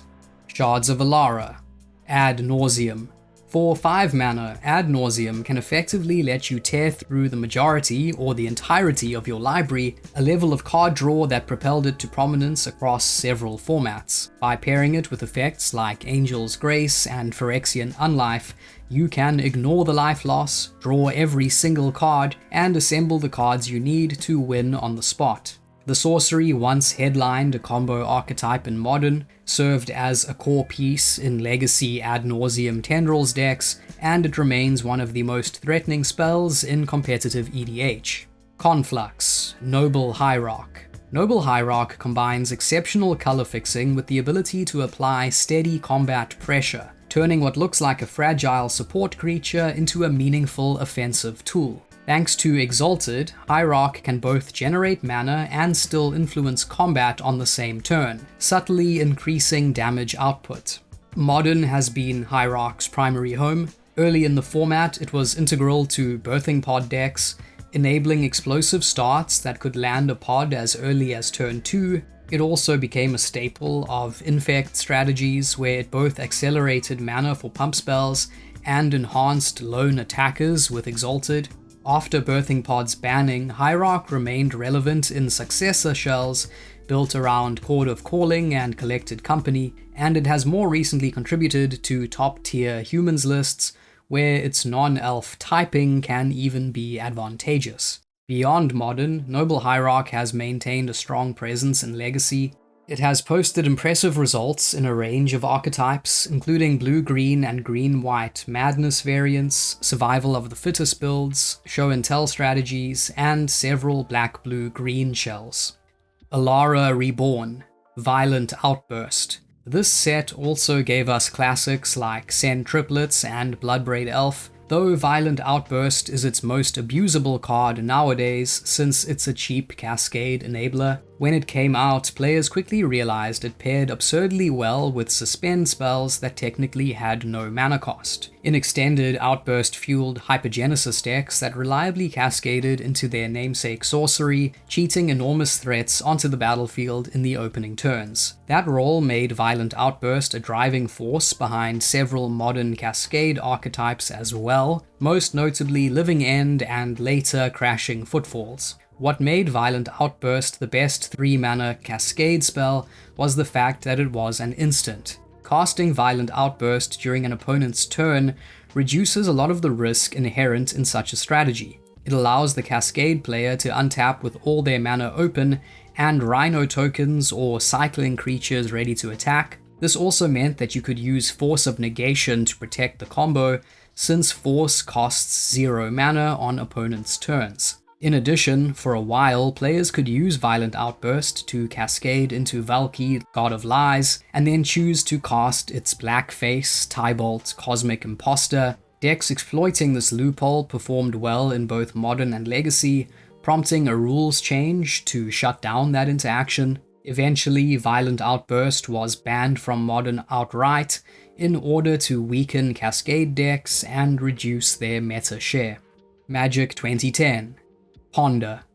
Although initially printed in Lorwyn, Ponder's reprint made it the best card from Magic 2010. It has long been a pillar of Legacy play. Its strength lies in how effectively it helps you hunt for precise pieces. By examining the top 3 cards and then drawing with the option to shuffle, it effectively gives you access to up to 4 potential looks at what you need. That efficiency makes it invaluable not only for assembling combos, but also for supporting strategies like Delver of Secrets that care about manipulating the top of the library. While Ponder, like Brainstorm, reveals 3 cards from the top of your deck, it trades some of Brainstorm's hand-rearranging tricks for more reliable control over your next draw. The built-in shuffle option often makes it the more consistent tool, letting you reset unwanted cards and try again. Compared to Preordain, it digs deeper and offers stronger overall selection, packaging an impressive amount of filtering into a single blue mana.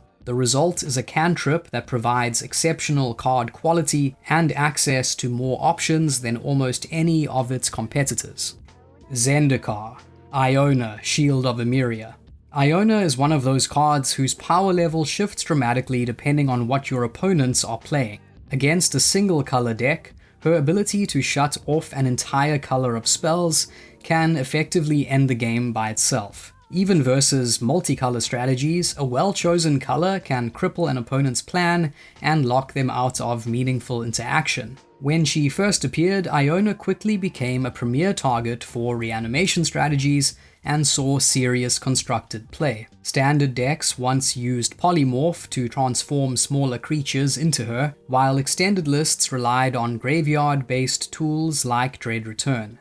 Modern has seen Iona brought back with cards such as Unburial Rites, and more recently cheated directly onto the battlefield through Indomitable Creativity. Legacy, however, has been her most consistent home. With access to efficient reanimation effects and enablers like Show and Tell, the format provides numerous avenues to deploy Iona far ahead of what you'd normally be able to do. Over time, however, steady increases in overall card power have reduced Iona's prevalence in most competitive environments. Despite that decline, she remains banned in Commander because her effect can completely invalidate at least one player's deck, creating play patterns that the format aims to avoid.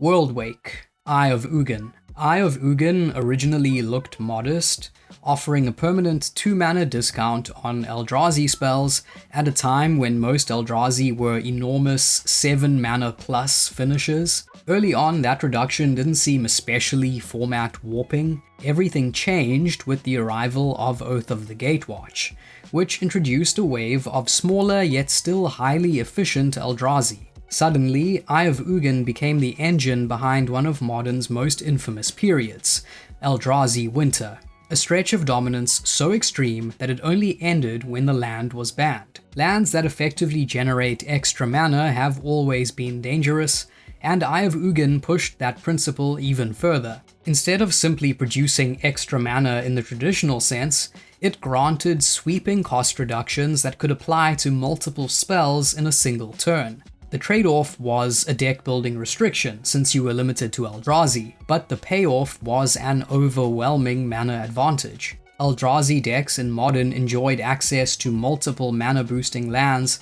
while other archetypes had nothing comparable. With 2 such lands fueling their strategy given the existence of Eldrazi Temple, Eldrazi players operated on a fundamentally different resource scale, which is what ultimately pushed the archetype over the edge and necessitated bans. Rise of the Eldrazi. Emrakul, the Eons Torn.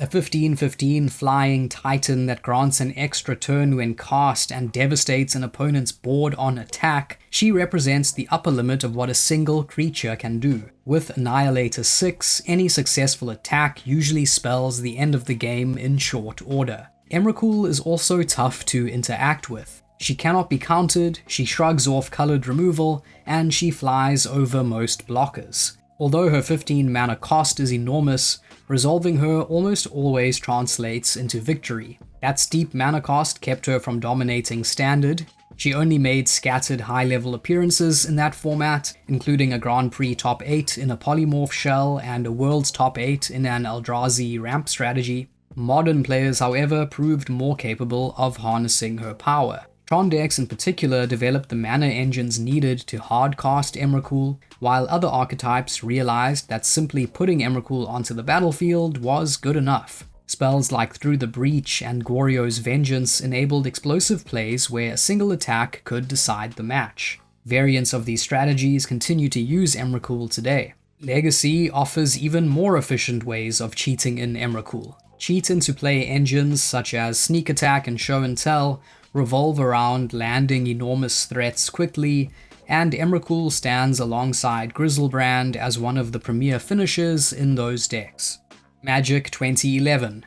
Primeval Titan. Primeval Titan is a 6-mana 6/6 with trample that doubles as a devastating land engine. Whenever it enters or attacks, it searches your library for any 2 lands and puts them directly into play tapped. That repeated tutoring effect turns a single creature into a massive resource advantage, letting its controller assemble powerful land combinations with remarkable speed. During its standard life, the Titan frequently paired with Kessig Wolfrun to convert its huge body into an immediate lethal threat. Its greatest legacy, however, has been in Modern, where it has shaped the format since its earliest days. Valakut strategies rely on it to fetch Valakut the Molten Pinnacle alongside mountains, setting up massive bursts of damage. An entire archetype, Amulet Titan, was built around maximizing its impact. By combining Primeval Titan with Amulet of Vigor, the deck negates the drawback of tapped lands,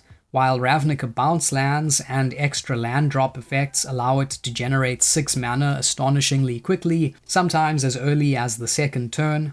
Once active, those decks can end the game very fast by searching up lands like Slayer's Stronghold and Sunhome Fortress of the Legion, granting the Titan haste and double strike for a one-attack kill. Beyond combo finishes, Primeval Titan can also assemble a toolbox of specialized utility lands, giving it flexibility as well as raw power. In Commander, Primeval Titan is banned for being overwhelmingly warping. The moment it resolves, the game tends to revolve around it, and the players who cannot remove it quickly fall rapidly behind.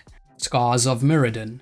Mox Opal. Mox Opal was designed as a modern reinterpretation of the original Moxen, a zero-mana accelerator that came with built-in restrictions meant to keep it fair. Even with those safeguards, however, it proved extraordinarily strong. Its power level eventually led to a modern ban in early 2020, though it returned to the format after being reinstated in late 2024. Rather than serving as a general-purpose mana rock, Mox Opal has mostly lived inside highly specialized strategies. Its primary home has been artifact-centric aggro shells like Affinity and similar linear artifact decks. The other major category where it shines is explosive combo builds, including vintage lists that pair it with engines such as Paradoxical Outcome. Within these contexts, the card functions almost like an upgraded version of the original Moxen. Metalcraft technically limits its use to artifact-heavy decks, but those strategies naturally meet the requirement with ease. Turning it on can be as simple as controlling an artifact land alongside a token artifact such as a clue, food, or treasure. Its drawback of being legendary is likewise real but manageable. Mirrodin Besieged. Green Sun's Zenith. When it comes to creature tutors that put threats directly onto the battlefield, Green Sun's Zenith is about as streamlined as they come. It effectively costs just one extra green mana on top of the creature you're searching for, making it noticeably more efficient than options like Chord of Calling or Finale of Devastation. That efficiency opens up powerful early plays, such as fetching Dryad Arbor on the first turn, while still letting you grab specialized answers or finishes later in the game. During its time in Standard, the card frequently appeared in ramp strategies centered on Primeval Titan. It could either help find the Titan itself, or capitalize on the extra mana the Titan generated. In Modern, it was banned completely from 2011 to 2024. In Legacy, it has long been a staple of green-heavy decks capable of producing large amounts of mana, including archetypes like Elves and Cloudpost. It has also accumulated some presence in Vintage, though it isn't a major fixture there. New Phyrexia. Mental Misstep. While Mental Misstep may not have seen all that much Standard success during its legality, it went on to totally reshape Eternal play. Most strikingly, it rapidly dominated Legacy because every deck, regardless of color, could cast it. Legacy is a format defined by cheap, efficient plays, and the ability to answer those threats for effectively no mana was extraordinary. Games began revolving around chains of players countering each other's mental missteps, to the point where deck construction itself was distorted. Lists effectively shrank to 56 functional cards, plus 4 mandatory copies of the counterspell. Wizards responded quickly by banning it in Legacy, restricting it in Vintage, and then ensuring it never entered Modern by placing it on that format's initial ban list. Commander 2011. Flusterstorm.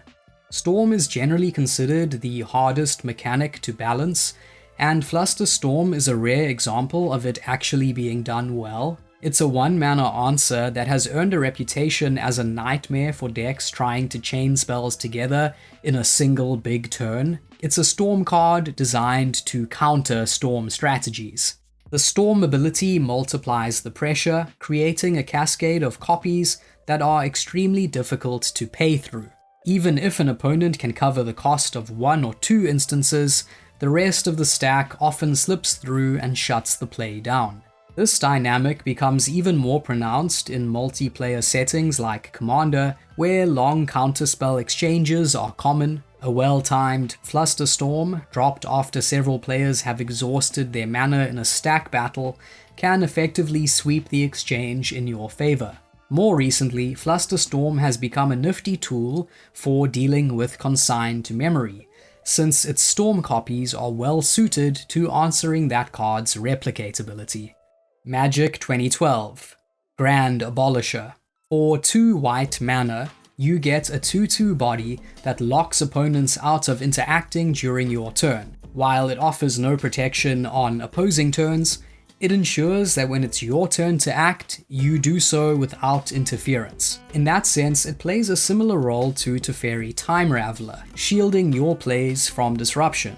Although cards like Myral Shield of Argiv deliver a more explosive version of this idea, they come at a higher cost, whereas Grand Abolisher achieves its protection very efficiently. Its combination of a cheap body and a disruptive static ability places it firmly in the category of hate bears, efficient creatures that hinder opposing strategies. During its original standard tenure, Grand Abolisher made it safer to commit resources to the battlefield, since opponents couldn't respond with removal or tricks on your turn. Beyond standard, Grand Abolisher has found its natural home in combo decks across multiple formats, where uninterrupted execution is essential. It has appeared in modern lists such as Ad Nauseam and Thassa's Oracle Shells, and in legacy strategies like Cephalid Breakfast, all of which benefit from a guaranteed window to resolve their key spells. A recent reprint in the Big Score returned Grand Abolisher to standard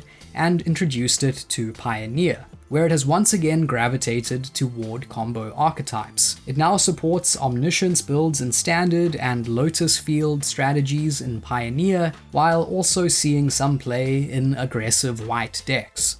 Innistrad, Snapcaster Mage. Designed by Invitational champion Tiago Chan, this wizard is generally considered the most successful Invitational card of all time.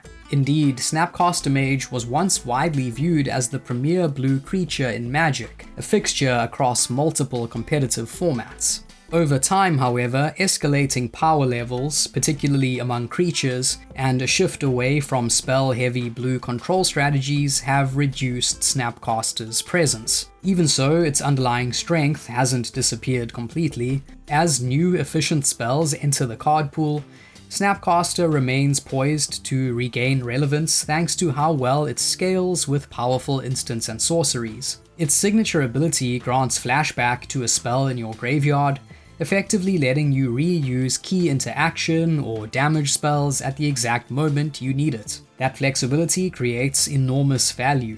It can double up on counter magic to halt a threat, recycle removal, or even squeeze out extra reach by replaying a lightning bolt. Because it's cheap and broadly useful, it has slotted into decks well beyond traditional blue shells. Being able to recast a crucial spell at a pivotal moment frequently swings games, turning Snapcaster into a tactical tool that rewards careful timing. It dominated Standard on release and quickly became a fixture of Modern, where it still appears even if it no longer commands the format the way it once did. Dark Ascension, Faithless Looting. Faithless Looting is a simple but extremely efficient filtering spell. For 1 mana, it draws 2 cards and asks you to discard 2, and then it offers a second use from the graveyard thanks to flashback. In essence, Faithless Looting not only fuels graveyard plans, but also benefits from them, providing a spell that remains relevant at multiple stages of the game. That design makes it especially valuable in strategies that actively want cards in the graveyard. Even if it gets milled or pitched early, it can still be cast later for additional value, ensuring the effect rarely goes to waste. While it appeared occasionally in Standard and Block Reanimation shells, its true home has always been in larger formats with deeper graveyard synergies. In Modern, it became a defining piece of Dredge decks. By pairing looting with Dredge, players could rapidly stock their graveyard and accelerate their game plan. Looting also found roles in archetypes like Death's Shadow and the discard-focused Hollow One decks, where cheap card selection and graveyard setup were crucial. The spell's efficiency has carried over into Legacy as well, where it has supported Reanimator and Dredge strategies. Like its blue analog, Careful Study, Faithless Looting shines in decks built around graveyard interaction. Although the first casting technically costs card advantage, the ability to move 2 cards into the graveyard for a single red mana is incredibly potent in engines centered on Dredge or threats such as Arclight Phoenix. Its flashback option effectively doubles that utility, making it one of the most impactful, repeatable graveyard enablers ever printed. Avacyn Restored. Griselbrand. Griselbrand ranks among the most terrifying finishes in the game. By paying life, you can convert your life total directly into an enormous burst of cards, and his lifelink lets you recover that life almost immediately through combat. The result is a creature that can refill your hand the moment it appears, and then stabilize your life total at the same time. He is almost never cast fairly. Instead, Griselbrand thrives in strategies built around putting massive threats onto the battlefield in sneaky ways. During his standard run, he occasionally appeared in reanimation shells using Unburial Rites. In Modern, he has shown up alongside Goryo's Vengeance, where a single explosive turn with Griselbrand can generate overwhelming advantage. Legacy offers multiple efficient ways to deploy him early, including Show and Tell, Sneak Attack, and a range of dedicated reanimation spells. Vintage provides similarly powerful avenues through cards like Oath of Druids and of course Show and Tell. Within these environments, Griselbrand serves as one of the premier cheat into play targets. Magic 2013. Omniscience. With this set, Wizards printed a 10 mana enchantment built around one of the most extreme rules bending effects the game has ever seen. The ability to cast spells from your hand for free. Because paying 10 mana fairly is rarely the plan, successful Omniscience decks are usually built around putting it directly onto the battlefield. Whenever a format offers reliable cheat-into-play tools, Omniscience becomes an enticing target. Legacy provides a clear example, where it pairs with cards like Show and Tell to bypass the enormous casting cost. In any environment that supports this kind of shortcut, resolving Omniscience effectively removes the resource system from the equation, leaving its controller free to chain spells and end the game in spectacular fashion. Return to Ravnica. Deathrite Shaman. Deathrite Shaman rapidly earned a reputation as one of the most overloaded 1-mana creatures of all time. Even in Standard, where it was strong but not completely dominant, it hinted at how absurd its toolkit really was. For a single mana, you get a 1/2 body that can generate you mana, disrupt graveyards, gain life, and slowly drain opponents as a win condition. People joked that it was a 1-mana planeswalker. Although it did put in some competitive results in Standard, mainly in graveyard-focused strategies like Reanimator and certain zombie builds, Shaman's true power emerged in environments filled with fetch lands. There, Deathrite Shaman effectively functioned as a supercharged mana dork, offering a uniquely busted package of acceleration, graveyard hate, and inevitability. In Modern, it became a cornerstone of Jund decks alongside Bloodbraid Elf, and also slotted into Birthing Pod strategies, until it was banned. Legacy embraced Deathrite Shaman too. It frequently appeared in Delver-based archetypes such as Grixis Delver and Shardless Black-Blue-Green, serving as the format's premier mana accelerator while also providing constant pressure and graveyard interaction. Its strong tournament presence underscored how central it had become to the metagame, and it got the axe from that format in 2018. Gatecrash. Balustrade Spy. When Balustrade Spy enters the battlefield, its ability causes target player to reveal cards from the top of their deck until a land is found, placing all revealed cards into the graveyard. If the deck contains no lands, this process dumps the entire library into the graveyard at once. This makes the Spy a brilliant combo enabler. The card is the centerpiece of so-called Oops All Spells decks, which are constructed with no conventional land cards, or with methods to temporarily remove the lands from the library, so that a single resolution of the Spy can set up a decisive combo turn. For instance, the modal double-faced lands don't count as lands while they're in your library. Once your whole deck is in your graveyard, there are many ways to win. This strategy has proven to be competitive viable in both Legacy and Pauper.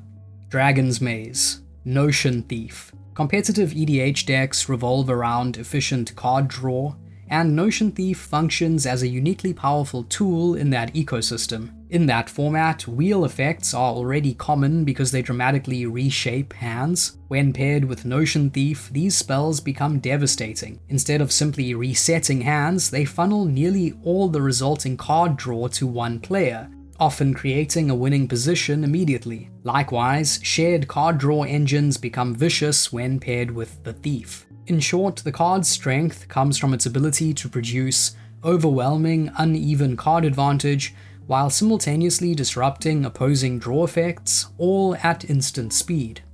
Magic 2014, Archangel of Thune. Archangel of Thune is one of the best angels around. It converts every burst of life you gain into a permanent boost for your entire board, steadily growing your creatures into overwhelming threats. In decks centered on angels, or any strategy that gains life consistently, this effect can snowball quickly. When paired with a team of evasive attackers and reliable life gain triggers, Archangel of Thune can rapidly turn a stable position into a decisive win. Theros, Nykthos, Shrine to Nyx. Nykthos rewards players who commit heavily to a single color by converting that devotion into absurd amounts of mana. It occupies a similar conceptual space to cards like Gaia's Cradle, letting permanent heavy decks translate their board presence directly into mana. In many ways, it serves as a built-in incentive for streamlined mana bases, rewarding players who focus their colors. During Theros Standard, devotion strategies defined the metagame, and Nykthos was a central piece of those decks. It powered archetypes devoted to blue, black, and green in particular, enabling plays like overloaded Cyclonic Rifts in blue shells, or enormous Genesis Hydra casts in green builds. Outside Standard, it has contributed to modern elf strategies, where the extra mana fuels game-ending activations of Ezuri Renegade Leader, and it remains a major engine in Pioneer's mono-green devotion decks. Commander 2013, True Name Nemesis. True Name Nemesis is a cool card design in multiplayer, and a very pushed one for two-player games. In one-on-one formats, it functions like a miniature Progenitus. The Nemesis demands minimal investment for an enormous payoff, serving as a resilient attacker or blocker. Left on its own, it applies steady pressure that is extremely hard for the chosen opponent to answer, making it a perfect fit for tempo strategies like Delver that aim to chip away while disrupting the enemy's plan. Legacy players quickly recognized how powerful this was, but acquiring copies proved awkward because the only source at the time was a sealed commander deck. Born of the Gods, Courser of Kruphix.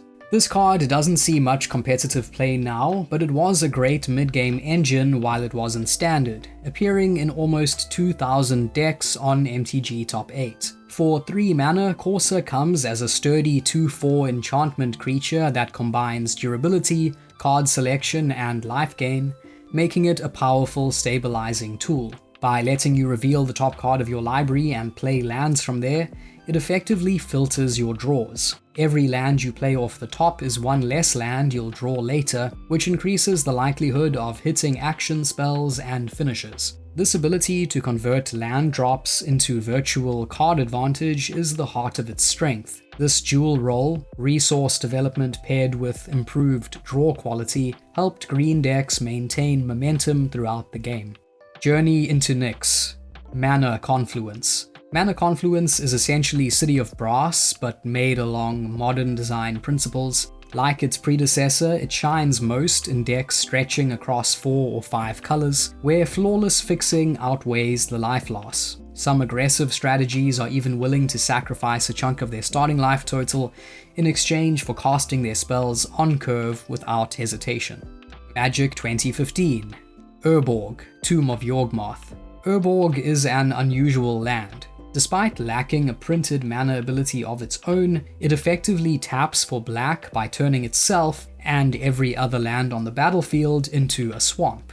On top of helping you fix your mana, that global transformation gives it niche competitive relevance in formats like Legacy and a much larger presence in Commander, where it supercharges mana engines built around lands such as Cabal Coffers and Cabal Stronghold. While it does help opponents with their black mana fixing as well, that usually doesn't pose much of a problem. Beyond empowering creatures and spells that scale with swamps, Urborg dramatically enhances sweepers and removal tied to that land type and makes Swamp Walk a lot more intimidating. Cons of Tarkir. Treasure Cruise. Treasure Cruise looks expensive at 8 mana, but Delve dramatically rewrites that cost. By exiling cards from your graveyard, it often shrinks to a single blue mana in practice, almost functioning as a sorcery speed ancestral recall. Even in Standard it was extremely strong, but its true dominance appeared in older formats packed with fetch lands and cheap spells that could fill the graveyard at lightning speed. It's funny that a card restricted in Vintage is fully legal in Pioneer. Since the earliest days of Magic, ultra-cheap card draw has repeatedly broken formats, and Treasure Cruise followed that tradition. Decks like Blue-Red Delver in Modern exploited it to create overwhelming card advantage, rising to Tier 0 status in a matter of months. Bans swiftly followed. Commander 2014. Sol Ring. Few cards are as closely tied to Commander as Sol Ring. Its raw efficiency is undeniable. It generates more mana than it costs the moment it hits the battlefield. A first turn Sol Ring can turn what should be a slow early game into a rapid start, enabling sequences like land into Sol Ring into another mana rock, and leaving you with an enormous mana advantage on turn 2. That power is exactly why Sol Ring inspires so much debate. On one hand, it is widely regarded as the most efficient non-power mana rock, and is an automatic inclusion in the vast majority of Commander decks. On the other hand, its ubiquity creates what some players see as a slot tax, where the sheer strength of certain staples reduces variety and pushes games to revolve around early ramp spikes. Fate Reforged. Ugin the Spirit Dragon.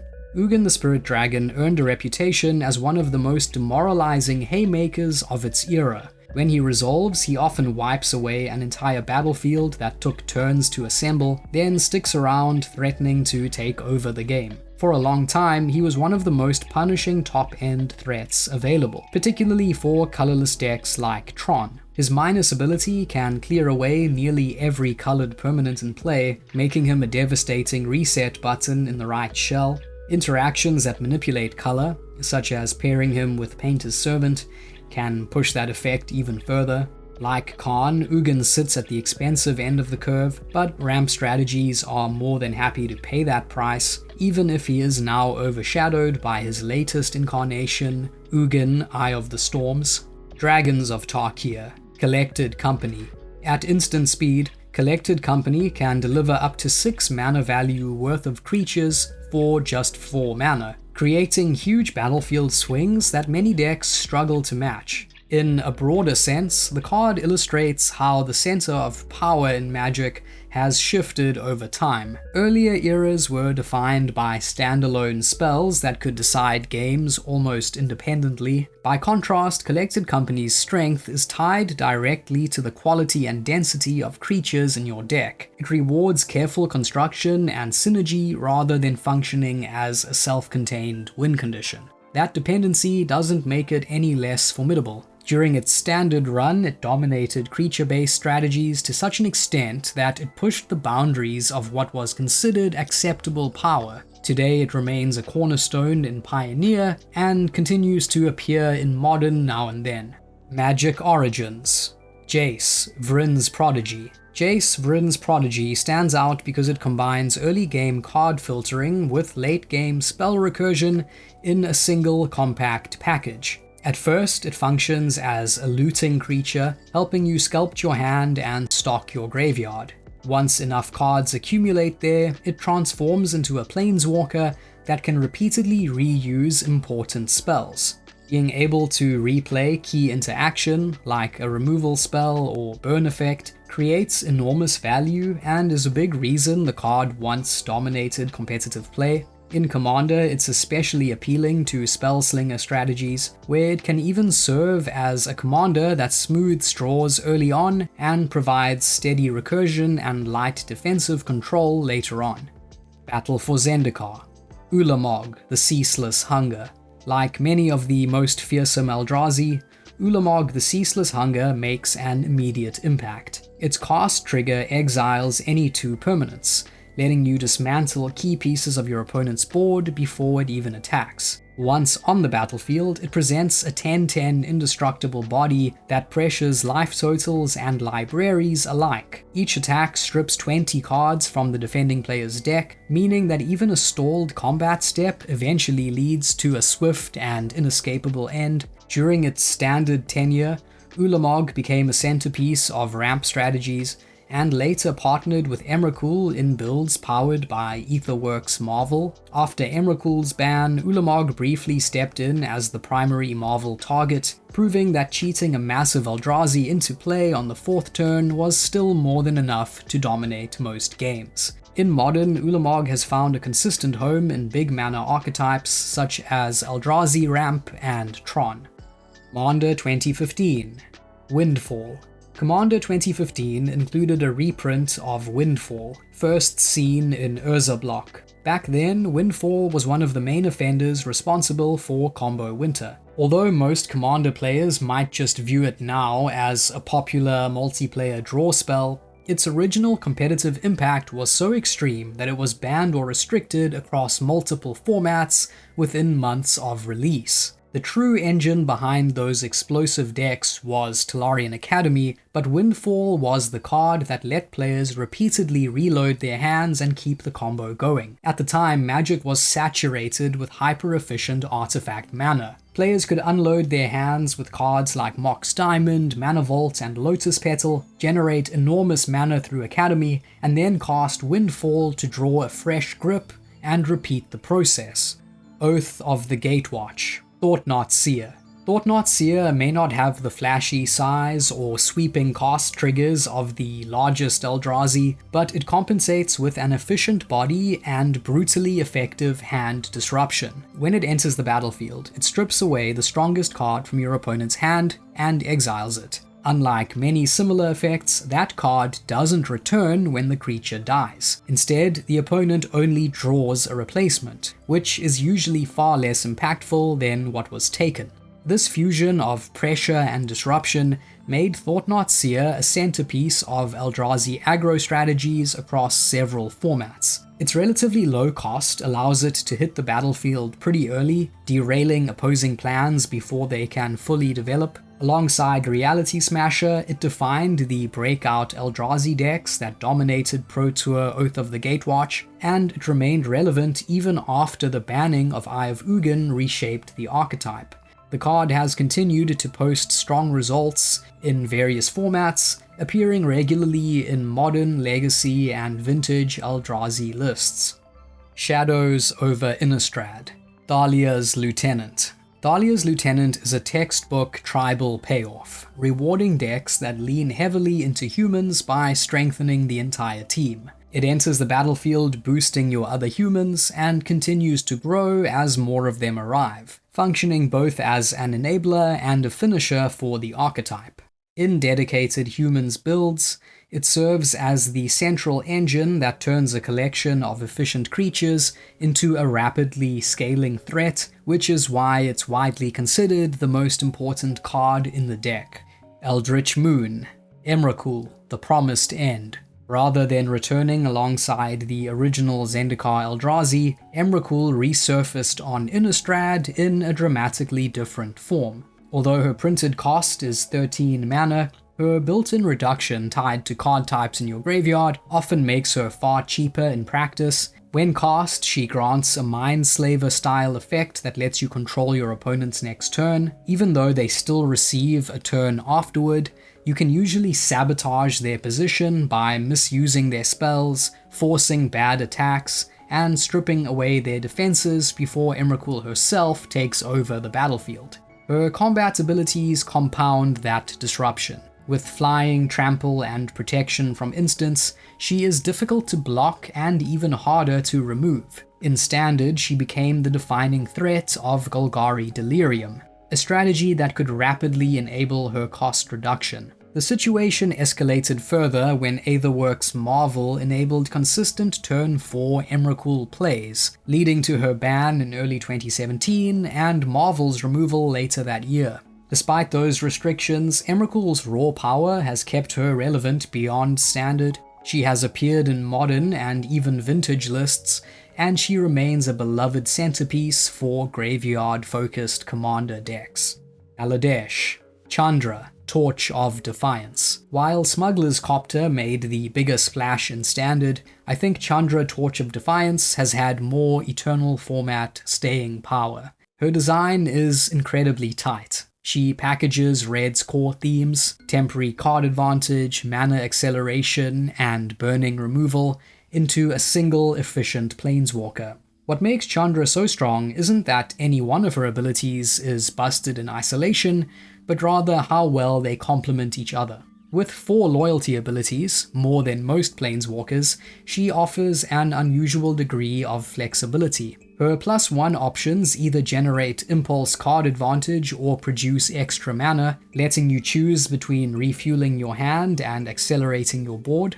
The -3 ability doubles as clean removal for problematic creatures, giving her built-in interaction, while her ultimate quickly closes out games once it becomes available. All of this utility comes bundled into a 4-mana planeswalker that can pivot between offense, defense, and resource generation depending on the situation. That versatility is what cements Chandra Torch of Defiance as one of Red's most elegantly designed and broadly useful planeswalkers of her era.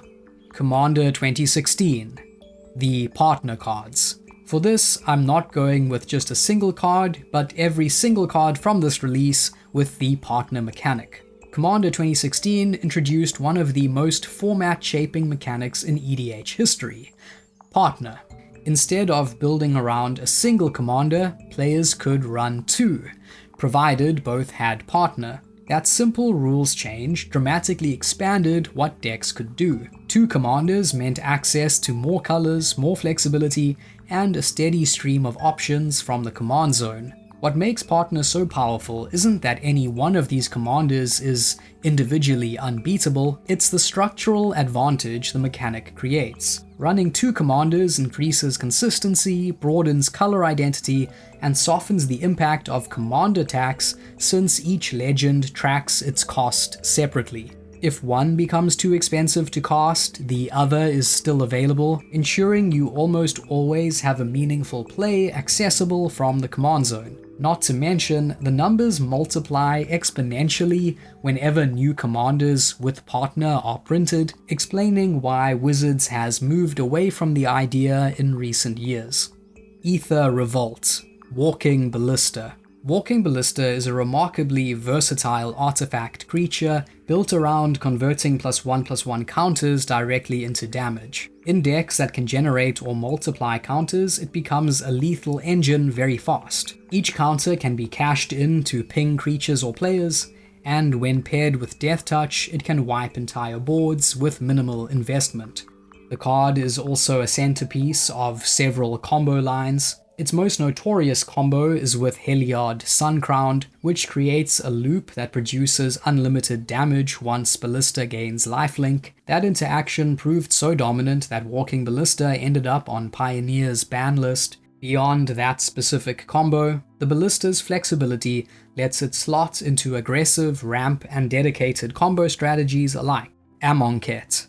Anointed Procession. Anointed Procession has become a cornerstone of white token strategies in Commander. By doubling every token you create, it dramatically amplifies the output of commanders and engines that already specialize in producing swarms of tokens.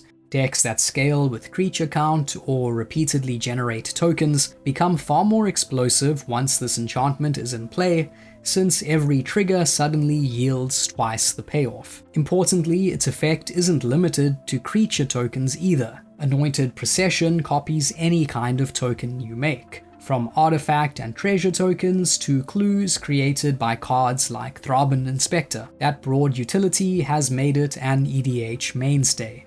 Hour of Devastation. Hollow One. Hollow One is a deceptively simple creature whose power comes from how easily its cost can collapse to 0. It's a 5 mana 4/4 with cycling, but it becomes cheaper for every card you cycle or discard in a turn. In formats with strong discard engines, that reduction often lets players cast one or several Hollow Ones for free as early as the first turn. The archetype first made a splash in Modern around 2017, where decks used spells like Faithless Looting and Burning Inquiry to churn through cards and empty their hands quickly. Those strategies were so explosive that they contributed to Looting's eventual ban in 2019. Even that setback didn't eliminate the deck, and with Looting later returning to the format, Hollow One builds have regained momentum. Hollow One's greatest success, however, has come in Vintage. There, Bazaar of Baghdad provides a near-perfect engine. Activating it draws 2 cards and discards 3, immediately making any Hollow Ones in hand free. Vintage lists often pair this with creatures such as Basking Rootwaller or Blazing Rootwaller, which can also enter the battlefield at little or no cost when discarded. Turns out 0 mana 4/4s are pretty strong. Commander 2017. Edgar Markov. Eminence is a mechanic that operates straight from the command zone. Edgar Markov showcases just how far that idea went. His signature ability generates a 1/1 vampire token whenever you cast another vampire, and it functions even if Edgar never enters the battlefield. Since players have virtually no way to interact with cards sitting in the command zone, that benefit begins immediately and keeps accruing for the entire game. This steady flow of free resources gives Eminence decks an inherent edge that opponents can't meaningfully shut off. In Edgar's case, the effect dramatically amplifies vampire tribal builds to the point where he eclipses every alternate commander for the archetype. The mid-2010s were a formative stretch for commander-focused design, and mechanics that manipulated the command zone, first Partner, then Eminence, proved stronger than anticipated. In response, later sets have taken a more cautious approach, steering away from mechanics that grant unstoppable advantages before the game truly unfolds. Ixalan. Search for Azcanta. Search for Azcanta is a 2-mana blue legendary enchantment that steadily filters your draws by revealing the top card of your library each upkeep and letting you choose whether to bin it. Once your graveyard reaches a critical mass, it transforms into Azcanta the Sunken Ruin, a land that turns excess mana into card selection. For 3 mana, the land digs through the top 4 cards of your deck and finds a non-land spell, making it a powerful engine for spell-heavy control strategies that aim to win through incremental advantage. The card naturally fits best in slower blue control shells that can protect themselves while leveraging steady filtering into long-term value. It pairs especially well with decks built around instants, sorceries, and planeswalkers, where repeated access to quality spells matters more than raw speed. Though it's not seen that often anymore, Search for Azcanta was one of the best standard cards of its day, and also saw respectable modern play for some time. Unstable. Spike Tournament Grinder. Spike Tournament Grinder is from a joke set, but it would probably be strong if it could actually be used in competitive Magic. It lets you pay 4 Phyrexian black to put a card from outside the game into your hand. The only restriction is that that card must have been banned at some point in at least one constructed format, meaning it gives you access to a wealth of busted things. Players can reach for famously broken cards like Black Lotus or Ancestral Recall, or simply grab flexible roleplayers suited to the moment. That level of access allows for answers or win conditions tailored to almost any situation. Rivals of Ixalan. Jadelight Ranger. Rivals of Ixalan did not produce many cards that have endured in eternal play, so I'm going to go with a card that put in impressive competitive results while it was in standard, appearing in more than 1,000 standard decks. Jadelight Ranger's double explore trigger allows it to serve multiple roles depending on the board state. If both explore triggers reveal lands, those lands go to your hand, effectively drawing 2 cards while still leaving behind a 2/1 creature. If both reveals are non-land cards, the Ranger gains 2+1/+1 counters and thus becomes a 4/3. A creature with those stats for 3 mana represented decent pressure, especially in that standard, and the Explore mechanic lets you filter your draws by deciding whether those cards stay on top of your deck or go to the graveyard. The most frequent result is 1 land and 1 non-land reveal, producing a 3/2 creature that replaces itself by drawing a land. Although newer options are vastly superior, Jadelight Ranger was perfect for its standard environment thanks to its dependable mix of stats, card selection, and value generation. Dominaria, Mox Amber. While Teferi, Hero of Dominaria, was also super strong, I'm going with Mox Amber for this one since I think it will ultimately prove more enduring because it grows in power with every new cheap legendary creature that's printed. Mox Amber produces mana in any color shared by your legendary creatures or planeswalkers, which means its power scales directly with how quickly you can deploy low CMC legends. Because it does nothing on an empty board, Mox Amber demands careful deck construction. Lists that can reliably land early legendary permanents turn it into a high ceiling mana source that fuels fast synergistic starts. Initially dismissed, it's since become a competitive staple. Battle Bond, Land Tax.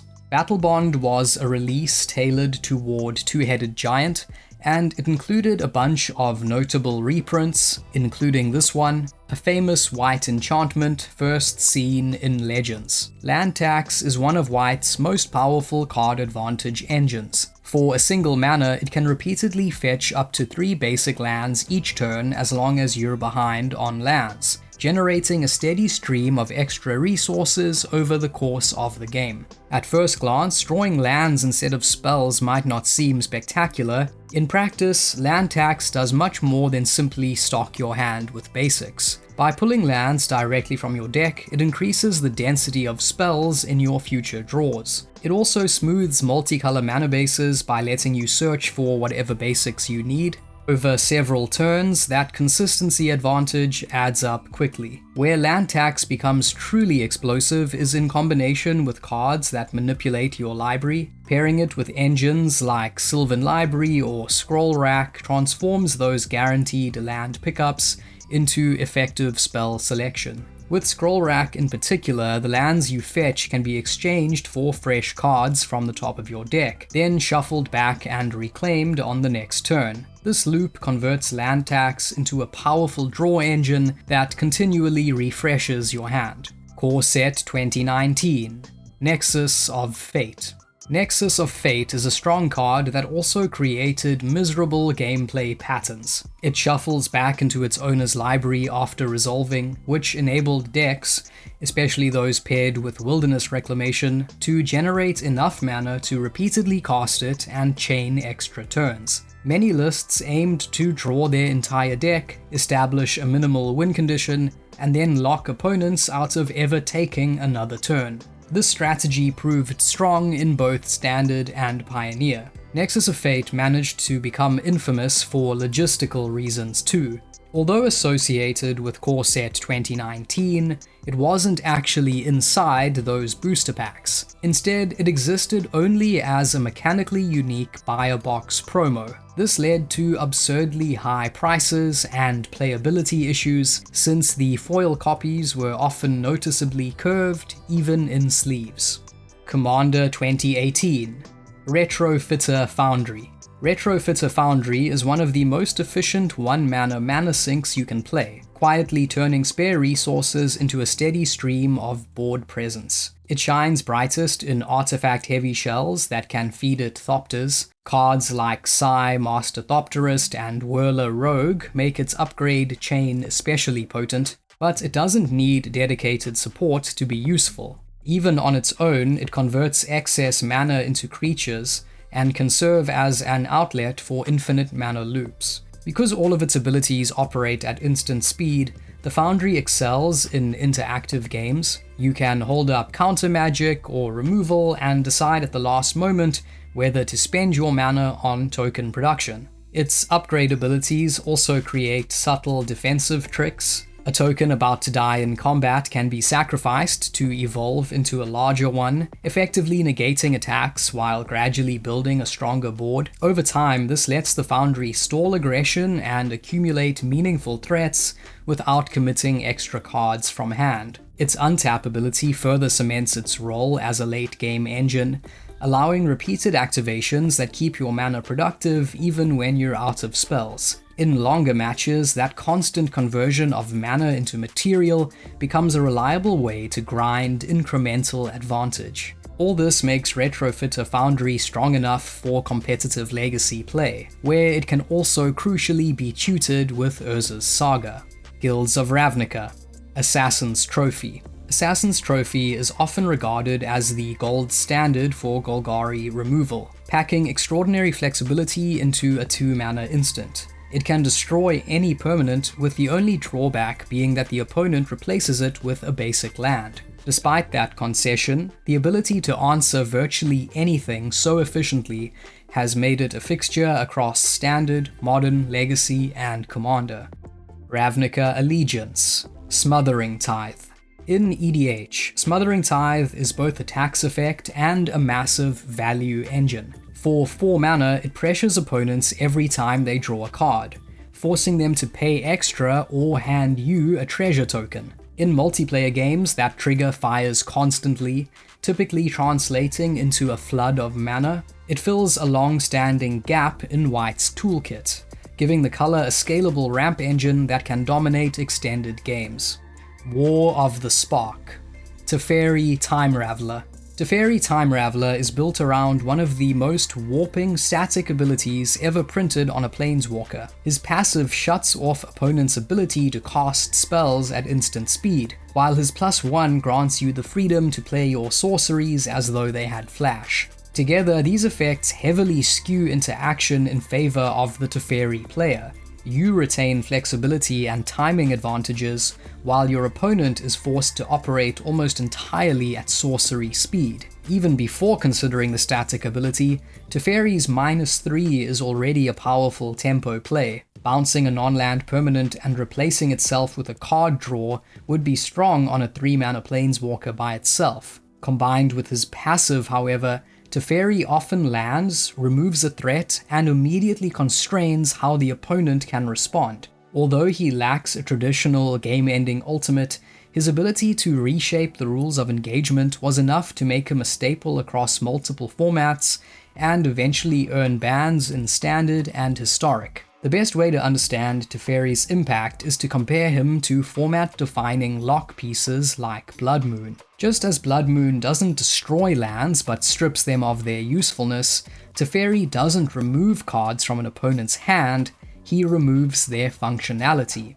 Counterspells, combat tricks, and instant speed answers can suddenly become dead draws. Against reactive decks built around permission or flash into action, resolving Teferi can blank entire swaths of their strategy. Because of that, Teferi is more than just a strong card. He fundamentally alters how games are played and how decks are constructed. Few cards have exerted such sweeping influence, making Teferi Time Raveler one of the most format-shaping cards of his era. Modern Horizons. Arkham's Astrolabe. This was a tough one, since Hogark was also infamously broken, but ultimately I'm going with Arkham's Astrolabe as my MH1 pick. This little artifact appears harmless at first glance, but it proved powerful enough to earn bans in Pauper, Modern, and Legacy because of how thoroughly it undermines Magic's mana system. For a minimal investment, it provides nearly flawless color fixing while also replacing itself with a card. That combination lets decks stretch into 4 or even 5 colors with very little downside, dramatically increasing consistency and reducing the traditional risks of greedy mana bases. While that might sound like it would encourage creative deck building, the practical outcome is often the opposite. Players gravitate towards stacking the strongest cards from multiple colors into efficient good stuff piles. Beyond smoothing mana, the card also fuels synergy simply by being a cheap artifact. It can be blinked, recurred, or otherwise exploited for incremental value, adding yet another layer of efficiency. In effect, Occam's Astrolabe offered too many benefits for too little cost, pushing win rates and metagame patterns in unhealthy directions. Core Set 2020 Field of the Dead. Field of the Dead is a land that looks slow on the surface, but becomes overwhelming in drawn-out games. In fast environments, it often functions as little more than a tapped colorless land, but in slower formats, it turns into a self-contained win condition. Once its requirement of differently named lands is met, it begins producing a steady stream of 2/2 zombie tokens, and that can quickly take over a game with minimal extra investment. Cards like Primeval Titan and Reshape the Earth accelerate this plan dramatically, which is why it's earned a reputation as a Commander game changer. The card's efficiency proved problematic in competitive play. Ramp and control strategies could assemble its condition too easily, especially with enablers like Golos Tireless Pilgrim and Circuitous Route, allowing decks to generate inevitability without dedicating many slots to threats. Field of the Dead was banned in Standard just a few months after release and later removed from several other formats, including Pioneer, Historic, Explorer, and Modern. Commander 2019 Dockside Extortionist. Dockside Extortionist is one of the strongest red staples in Commander history thanks to how much acceleration it can generate for just 2 mana. When it enters the battlefield, it creates a treasure token for each artifact and enchantment your opponents control, and in multiplayer games that number is often enormous. What makes Dockside especially dangerous is how well it scales over time. Unlike many cheap creatures that lose relevance as the game progresses, its ceiling only rises. In artifact and enchantment-heavy pods, this pesky goblin can create double-digit treasures with ease. Decks that can repeatedly blink or recur it push this effect even further. Although it may not always be the most dramatic play in the opening turns, Dockside Extortionist consistently contributes to the kind of runaway starts that can snowball out of control, hence why it was eventually banned. Throne of Eldraine. Oko, Thief of Crowns. Oko quickly became infamous as one of the most broken cards of his day. Part of the controversy stemmed from Wizards later admitting that they hadn't fully tested how oppressive Oko's +1 ability would be when used on opposing permanents. What initially looked like a strong 3-mana planeswalker soon proved capable of dominating games almost single-handedly. His +1 can downgrade an opponent's best creature or artifact into a harmless 3/3. The same ability also works on your own permanents, letting you convert food tokens into efficient attackers or blockers. Meanwhile, his -5 enables lopsided exchanges by trading expendable tokens for an opponent's premium cards. Together, these tools give Oko exceptional board control and flexibility at an unusually low mana cost. The result was widespread format disruption. Oko rapidly became a staple across competitive play and was especially oppressive in Standard, where he saturated top tournament finishes before being banned. Eventually, he was removed from Standard, Pioneer, Historic, Modern, and even Legacy. Beyond raw power, Oko functioned as a kind of universal hate card. Aggressive decks struggled to punch through his life gain and loyalty. Control decks found their planeswalkers pressured early, and strategies built around a few key threats saw those threats effortlessly reduced to Elks. Few cards have reshaped so many formats so quickly, cementing Oko's reputation as perhaps the most notorious planeswalker of all time. Theros Beyond Death. Underworld Breach. Underworld Breach does a pretty good Yawgmoth's Will impression, granting every non-land card in your graveyard escape. This opened the door to devastating loops and earned the card bans in both Modern and Legacy, where players rapidly discovered ways to recycle the same spells over and over to assemble instant wins. Once a deck can efficiently stock its graveyard, Underworld Breach turns it into a second hand. Interactions with cards such as Lion's Eye Diamond and Graveyard Tutors allow players to chain spells repeatedly until they can fetch and execute a win condition. It pairs especially well with finishes like Thassa's Oracle and Tainted Pact, where dumping the library into the graveyard becomes part of the combo rather than a drawback. In Commander, particularly CEDH, the card is prized for how explosively it supports Storm-style strategies.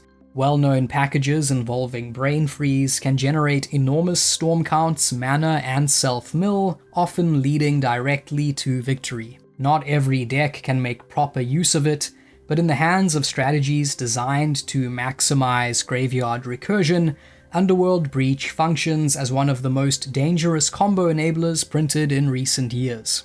Ikoria, Lair of Behemoths, Lurrus of the Dream Den. Lurrus became the face of one of the game's most overpowered mechanics. Companions effectively gave players access to a guaranteed extra card at the start of every game if they followed a deck-building rule, and in Lurrus's case that restriction was easy to satisfy. The result was a format-warping engine that could repeatedly replay cheap permanents from the graveyard, generating relentless value with very little opportunity cost. The impact was immediate and widespread. Lurrus, and companions in general, rapidly took over competitive play across nearly every format. The mechanic proved so overwhelming that Wizards implemented an unprecedented rules change, adding an extra mana payment just to put companions into hand. Even after that global nerf, Lurrus still required bans in multiple formats, including Vintage temporarily because its recursion engine proved too efficient. Where it's still legal, primarily in Vintage and Commander, Lurrus continues to enable powerful loops and grindy value strategies, often pairing with graveyard-focused cards like the aforementioned Underworld Breach. Jumpstart. Reanimate. This one first appeared in Tempest but got reprinted in Jumpstart. Reanimate is about as clean and efficient as creature recursion gets. 1 black mana to return any creature from a graveyard to the battlefield, with life lost equal to its mana value as the only real downside. When the creature you're bringing back is something game-winning, trading life for immediate board impact is almost always a winning bargain. It isn't limited to your own graveyard, which opens up lines of play beyond dedicated Reanimator strategies. Decks ranging from classic legacy Reanimator shells to more mid-range builds have exploited its ability to steal opposing creatures or reuse efficient threats. Commander 2020. Fierce Guardianship. Fierce Guardianship is widely viewed as one of the strongest protection spells in Commander, functioning as a near-free counterspell when it matters most. That conditional free cost dramatically raises its ceiling. It lets you tap out to deploy your commander or advance your board while still holding up into action, removing the usual tension between development and protection. In practice, it behaves like a free negate that shields your centerpiece threat or stops opposing combo attempts at instant speed. Core Set 2021. Terror of the Peaks. Terror of the Peaks is both a massive aerial threat and a brutal damage engine rolled into one. Whenever another creature enters under your control, it blasts any target for damage equal to that creature's power, which makes it a centerpiece for all kinds of explosive combos. Decks that cheat large creatures into play, whether through reanimation, big mana plays, or surprise burst turns, can turn the dragon into a devastating source of direct damage. Left unanswered, Terror of the Peaks can quickly take over a game, converting every new creature into immediate pressure and forcing opponents to remove it or risk being overwhelmed by both combat and direct damage. Zendikar Rising. Omnath, Locus of Creation. This iteration of Omnath stands as one of the most pushed elementals ever, and the built-in card draw is a big part of what sends it over the edge. By replacing itself when it enters, Omnath softens the usual risk of investing 4 mana into a creature that might immediately die.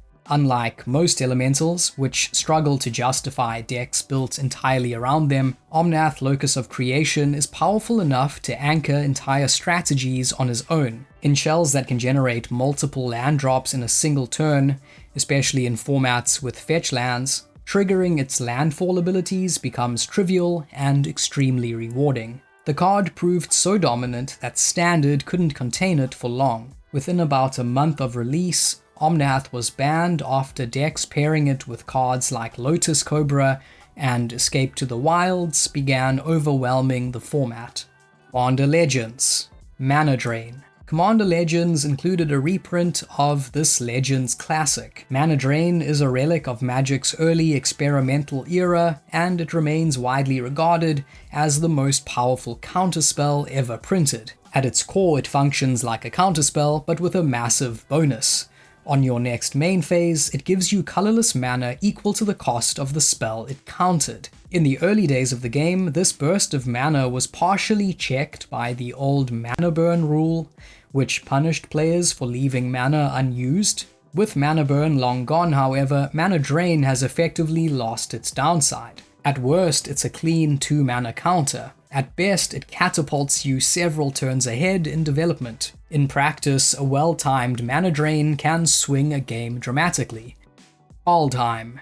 Tybalt's Trickery. Tybalt's Trickery is a chaotic red counterspell in the spirit of Chaos Warp, trading certainty for randomness by replacing a countered spell with a random flip from the top of the library. Used fairly, it's a swingy but entertaining piece of interaction. Players almost immediately discovered, however, that its real strength came from targeting their own spells. In Standard, this led to gimmicky strategies built around countering a cheap or 0-mana artifact and hoping to flip into a massive threat. The plan became far more consistent in Modern, where Cascade spells could reliably find Tybalt's Trickery and enable absurd openings, sometimes putting game-ending creatures like Emrakul the Aeon's Torn onto the battlefield on the first turn. These explosive starts proved too disruptive for the format. Wizards responded swiftly, banning Tybalt's Trickery in Modern less than 2 weeks after release, one of the fastest bannings in the game's history. Strixhaven, School of Mages. Expressive Iteration. Expressive Iteration is one of the most efficient card selection spells printed in years, functioning in practice as a near 2-mana draw 2 with heavy filtering. In slower, grindy games, it's the kind of card that immediately signals trouble for the opponent, since it helps its controller pull ahead in resources while smoothing future draws. Its strength was significant enough to earn bans in Legacy and Pioneer, though it continues to be a staple in Modern. The spell effectively lets you dig 3 cards deep and keep 2 of them, provided you can use the exiled card that turn. Decks built around cheap spells, such as Prowess and Tempo strategies, take particular advantage of this, since they can convert the extra card into immediate value without sacrificing tempo. While there are occasional moments where the exiled card can't be played in time, careful sequencing minimizes that drawback. One of the card's quiet strengths is how it translates into a free land drop or a low-cost spell, keeping your development on track while still generating advantage. Like other elite blue-red cantrips before it, patience and timing are key. Casting it at the right moment maximizes its smoothing power. Commander 2021. Dig Through Time. Dig Through Time is one of the strongest card selection spells ever, pairing the delve mechanic with deep library digging. Although it carries an 8-mana price tag on paper, decks packed with fetch lands and cheap spells can shrink that cost dramatically, often casting it for just 2 mana. As an instant, it offers exceptional flexibility. You can leave mana open for interaction and fire it off at the end of a turn if nothing demands a response. Delve thrives in environments where graveyards fill quickly, and in those settings, Dig Through Time becomes an incredibly efficient engine for sculpting a perfect hand. The effect is so potent that it's often compared to a blue analog of Demonic Tutor, except it effectively delivers 2 cards instead of 1, banned in Modern and Legacy, restricted in Vintage. Modern Horizons 2.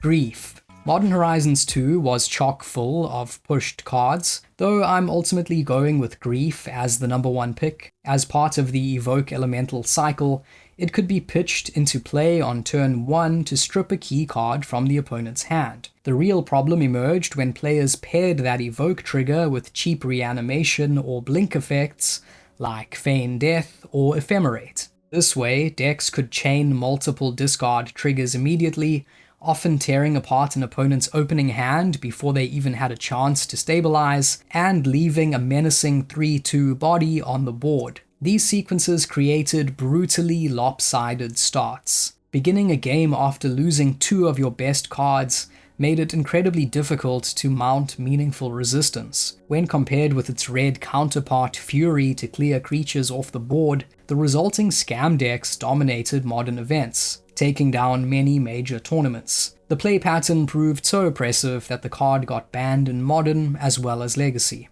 Dungeons & Dragons, Adventures in the Forgotten Realms. Deadly Dispute. This was a powered down set, though it did include a common strong enough to be banned from Pauper. For just 2 mana at instant speed, Deadly Dispute lets you sacrifice a creature or artifact to draw 2 cards and create a treasure token. Because that treasure effectively refunds part of the cost, the spell functions as a highly efficient engine that blends card draw, ramp, and fixing into a single package. While similar sacrifice-based draw spells already existed, Deadly Dispute's ability to cash in artifacts and immediately return mana makes it far more flexible. A wide range of decks can exploit it, from strategies built around disposable tokens to artifact-centric shells looking to convert spare resources into cards.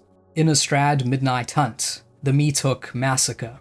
The Meathook Massacre is a rare blend of flexible board wipe and long-term value engine. When it enters, it gives all creatures -X/-X until end of turn, functioning as a scalable sweeper that can immediately reset the board. In creature-heavy formats, that effect alone can swing a game, especially against aggressive strategies that rely on flooding the battlefield. What truly elevates the card is that the sweeper is attached to a persistent enchantment. After clearing the board, it continues to influence the game by draining opponents whenever your creatures die, and gaining you life whenever theirs do. This dual trigger both pressures opposing life totals and stabilizes your own, rewarding sacrifice strategies. During its time in Standard, the Meathook Massacre became a cornerstone of black control decks, contributing to an environment where those strategies proved too dominant. Its eventual ban underscored its power. Innistrad Crimson Vow, Cultivator Colossus. Cultivator Colossus is a high variance payoff card that can range from merely solid to completely overwhelming, depending on how many lands you can feed it. On rate alone, a 7-mana trampling creature that lands as a mid-sized body isn't especially impressive. What makes it dangerous is its chain ability. Every time you put a land from hand onto the battlefield, you draw a card and repeat the process. In decks built to hoard lands, Colossus can arrive as a massive threat while refilling your hand. In land-centered strategies, especially builds like Amulet Titan, it becomes a formidable finisher. Dropping Cultivator Colossus can simultaneously produce a double-digit attacker, trigger a cascade of land synergies, and draw a fresh grip of cards. The end result is a creature that functions as both engine and win condition. Kamigawa Neon Dynasty, Fable of the Mirror Breaker. Fable of the Mirror Breaker is a masterclass in squeezing enormous value out of a small mana investment. For 3 mana, the saga immediately affects the battlefield with a 2/2 Goblin Shaman that generates treasure when it attacks, forcing opponents to respond or risk falling behind on resources. Even that first chapter alone often demands an answer, since repeated treasures can snowball into a decisive mana advantage. The second chapter adds meaningful card filtering by letting you discard and redraw up to 2 cards. This helps smooth draws, stock the graveyard, and fix awkward hands. Once it transforms, the Reflection of Kiki-Jiki turns the card into a value engine and combo piece. Although it can't activate immediately, it still represents a second solid body, and if it survives to tap, it starts copying creatures for explosive turns. Even at its floor, 2 creatures and card selection for 3 mana, Fable is efficient. At its ceiling, it becomes a one-card synergy machine that ramps, filters, and multiplies threats. That combination of immediate board presence, hand smoothing, and long game upside pushed Fable into nearly every competitive format. It eventually proved too dominant for Standard and was banned there, but it remains a staple in red decks elsewhere. Streets of New Capenna, the Tri-Lands. This cycle of Tri-Lands got its start in Ikoria and continued in New Capenna, and they rank among the most influential fixing lands printed in many years. Each one taps for 3 colors, carries 3 basic land types, and includes cycling as a built-in safety valve. Because they have basic types, they can be fetched with fetch lands, giving multicolor decks access to near-perfect mana with surprisingly little effort. Their impact on deck building has been enormous. Entire archetypes, such as Domain Zoo in Modern, lean heavily on these lands to assemble broad color requirements quickly. While entering tapped keeps them from being automatic 4-of staples in faster decks, most lists only need 1 or 2 copies to dramatically smooth their mana, and thanks to cycling, they almost never clog your hand in the late game. Commander Legends, Battle for Baldur's Gate, White Plume Adventurer. White Plume Adventurer is the card that proved the initiative mechanic was far stronger than it first appeared. At just 3 mana, it's one of the cheapest ways to take the initiative, which made it very efficient in fast 1v1 formats. In Legacy, decks could deploy it as early as turn 1 with fast mana, immediately forcing opponents onto a brutal clock while generating steady value through the Undercity dungeon. That early snowball potential is what ultimately pushed the card to a Legacy ban. What makes White Plume Adventurer especially oppressive is how well it defends the advantage it creates. Untapping a creature on each opponent's upkeep effectively grants vigilance and makes stealing the initiative back extremely difficult. The card also scales dangerously with blink effects like Ephemerate, letting decks re-trigger the initiative and accelerate their dungeon completion. Multiplayer mechanics like Initiative tend to overperform in competitive 1v1 settings, and White Plume Adventurer is the clearest example of that phenomenon. Cheap, snowbally, and hard to attack through, it briefly warped Legacy around itself. Dominaria United. Sheoldred, the Apocalypse. Sheoldred the Apocalypse is a remarkably versatile bomb. Depending on the deck, it can help steady a shaky battlefield, fuel life gain synergies, or apply heavy pressure in more aggressive builds. The card creates a dramatic shift in tempo. Its impact was reflected in its rapid rise in popularity. Thousands of Commander deck lists feature it, and it soon ranked amongst the most frequently played black creatures in formats such as Standard and Pioneer. Within Pioneer in particular, Sheoldred functions as an incredibly efficient win condition. Left unanswered, it can end a game in just a few turns, all while interfering with opponents who rely on drawing extra cards to assemble combos, etc. Unfinity.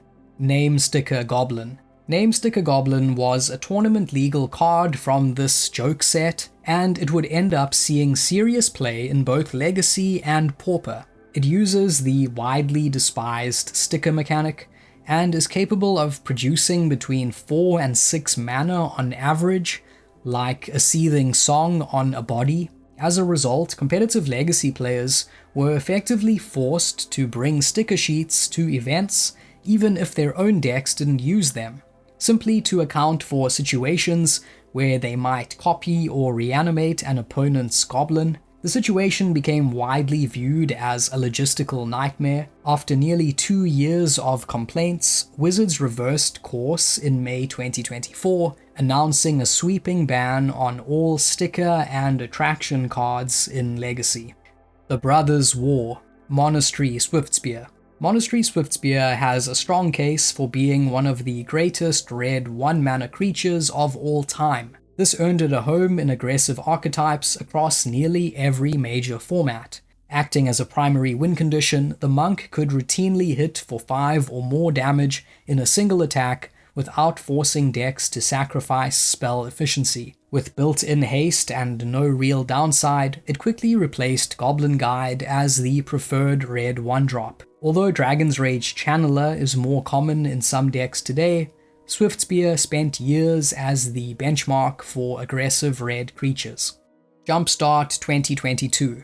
Ashcoat of the Shadow Swarm. Ashcoat brings 2 highly impactful abilities to a rat-focused strategy. Whenever he attacks or blocks, he grants every other rat you control a temporary power and toughness boost equal to the total number of rats you have in play. This scaling bonus can turn even a modest board into a lethal strike. In addition, at end of turn, you have the option to mill 4 cards and then retrieve up to 2 target rat creatures from your graveyard to your hand, providing impressive card advantage. Phyrexia, all will be one. Atraxa, Grand Unifier. Atraxa Grand Unifier costs 7 mana, 3 generic plus 1 each of white, blue, black, and green, and in return you get an enormous 7/7 loaded with Flying, Vigilance, Death Touch, Lifelink, and a powerful ETB trigger.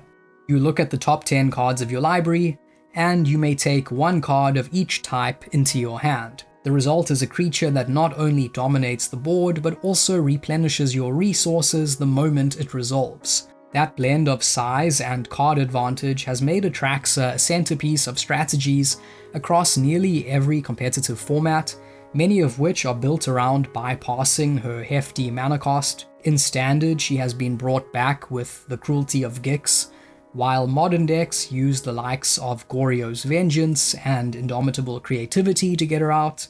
Legacy lists cheat her in with cards like Sneak Attack and Show and Tell, and vintage players slot her into Oath of Druids shells. March of the Machine. Monastery Mentor. Monastery Mentor is a human with prowess that generates a 1/1 monk token with prowess whenever you cast a non-creature spell. This ability lets Mentor scale damage incredibly quickly, transforming routine spellcasting into a growing army. While it only achieved moderate results in Standard and Modern, it truly shines in older formats where free and hyper-efficient spells are plentiful and can repeatedly trigger its effect. In environments packed with cheap cantrips and such efficient spells, it can snowball from a single creature into a lethal board presence. Legacy players have most often used Monastery Mentor in Miracles-style control decks, while in Vintage it became so central that an entire deck archetype was named after it. Its dominance in Vintage eventually led to it being restricted. Even under that restriction, many Vintage lists still include their permitted copy, and the card continues to influence deck building. The Lord of the Rings, Tales of Middle-earth, The One Ring. In many ways, it checks every box for a generically powerful staple. It fits into virtually any deck, sits on the battlefield as an indestructible source of compounding advantage, and boasts one of the most impactful enter-the-battlefield effects in the game, often preventing defeat the turn it is cast. The One Ring thoroughly warped Modern around itself, producing one of the most lopsided metas in the format's history, and finally ate a much-deserved ban in 2024. Wilds of Eldraine. Up the Beanstalk. Up the Beanstalk began life as an unassuming uncommon meant to support a limited strategy built around casting big spells, but it quickly spiraled into one of the most format-warping cards of its day. Its unexpected dominance came largely from how modern Magic is filled with ways to sidestep mana costs. For only 2 mana, Up the Beanstalk immediately replaces itself, drastically reducing the risk of investing in it. From there, it rewards any spell with a mana value of 5 or more by drawing additional cards. Competitive decks are packed with ways to exploit that clause. Pitch spells such as Solitude or Force of Will can be cast by exiling cards instead of paying mana, and Beanstalk turns those exchanges into net gains. Its trigger also occurs on cast rather than resolution, ensuring cards are drawn even if the spell is countered. The card's impact was so pronounced that it eventually earned a ban. The Lost Caverns of Ixalan. Cavern of Souls. Cavern of Souls is the premier land for tribal strategies. It combines reliable mana fixing with a uniquely powerful defensive benefit.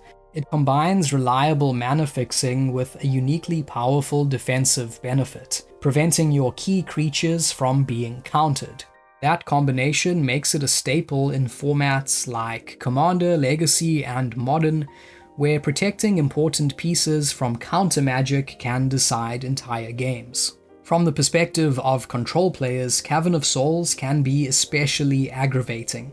Although it only applies to a single chosen creature type, tribal decks are built to take full advantage of that limitation. Whether the strategy revolves around merfolk, goblins, dinosaurs, or humans, Cavern allows those decks to push their threats onto the battlefield with far less fear of interruption. Its ability to produce any color of mana for those creatures also helps support multicolor builds. Murders at Karlov Manor. The Surveil lands. The Surveil dual lands introduced in this set are widely viewed as the strongest new cycle of duals in a long time, arguably the most impactful since the Shocklands. While they are solid mana sources on their own, their true strength comes from how well they integrate with the existing ecosystem of fetch lands and shocks.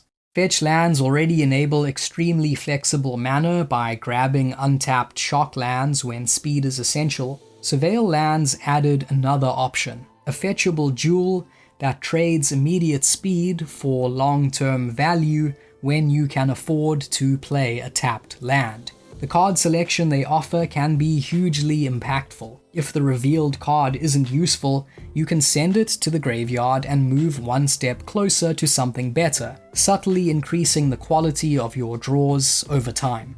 This filtering becomes even more potent in decks that interact with the graveyard. In strategies built around reanimation or recursion, surveilling a key card directly into the graveyard can be a major advantage. For example, a deck like Modern Goryo's Vengeance can treat a Surveil land as a pseudo setup tool, depositing a powerful creature into the graveyard and accelerating its game plan. Outlaws of Thunder Junction. Slickshot Show-Off. In decks packed with inexpensive pump spells and tricks, Slickshot's scaling damage can spiral out of control in a single turn. Its plot ability adds another layer of tactical flexibility. By paying its plot cost, you can exile it and play it for free on a later turn. This setup allows players to engineer a decisive burst turn, casting the creature alongside multiple spells while conserving mana to protect it. Because the creature can effectively appear outside the normal pacing of a turn, it also helps dodge certain sorcery speed answers. Slickshot Show-Off makes an immediate impact once it hits the battlefield. With both flying and haste, it can attack right away, and is difficult for many decks to block cleanly. Its creature typing as a bird wizard is also relevant, letting it slot neatly into wizard-focused strategies that take advantage of tribal synergies and powerful spell interactions. All of these qualities have made it a cornerstone of aggressive archetypes such as Mono Red Aggro, Izzet Prowess, and Boros Heroic. Modern Horizons 3, Nadu, Winged Wisdom.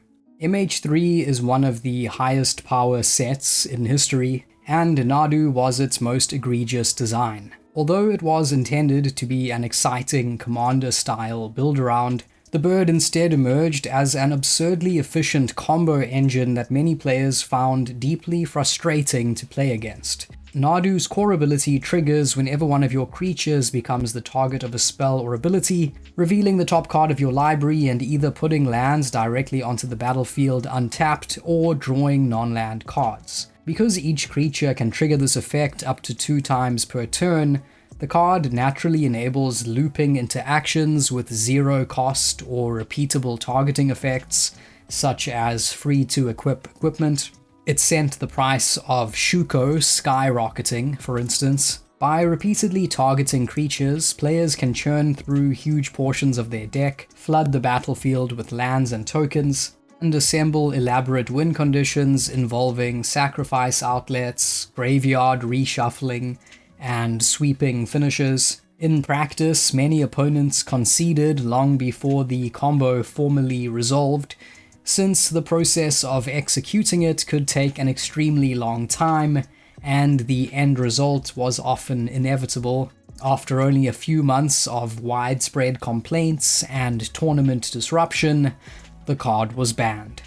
Bloomburrow, Artist's Talent. This red class enchantment has quickly established itself as a major player in competitive Magic thanks to how much value it packs into a single card. Its strength comes from a layered set of abilities that reward spell-heavy strategies and scale dramatically as the game progresses. At its base level, the enchantment provides immediate card filtering. It lets you discard and draw whenever you cast a non-creature spell. This rummaging effect is incredibly efficient in decks built around graveyard synergies and fast spell chains. Strategies like Dredge and Izzet Phoenix benefit enormously, since they can pitch cards such as Arclight Phoenix while simultaneously digging toward more spells and combo pieces. The second tier shifts the card from Value Engine to Combo Accelerator by reducing the cost of non-creature spells. In decks that rely on chaining multiple spells in a single turn,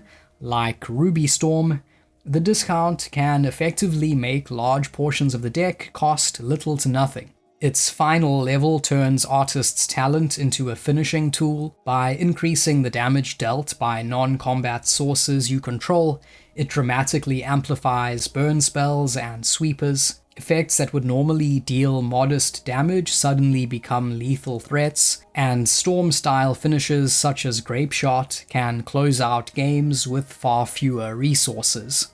Duskmourn, House of Horror, Overlord of the Baelmerk.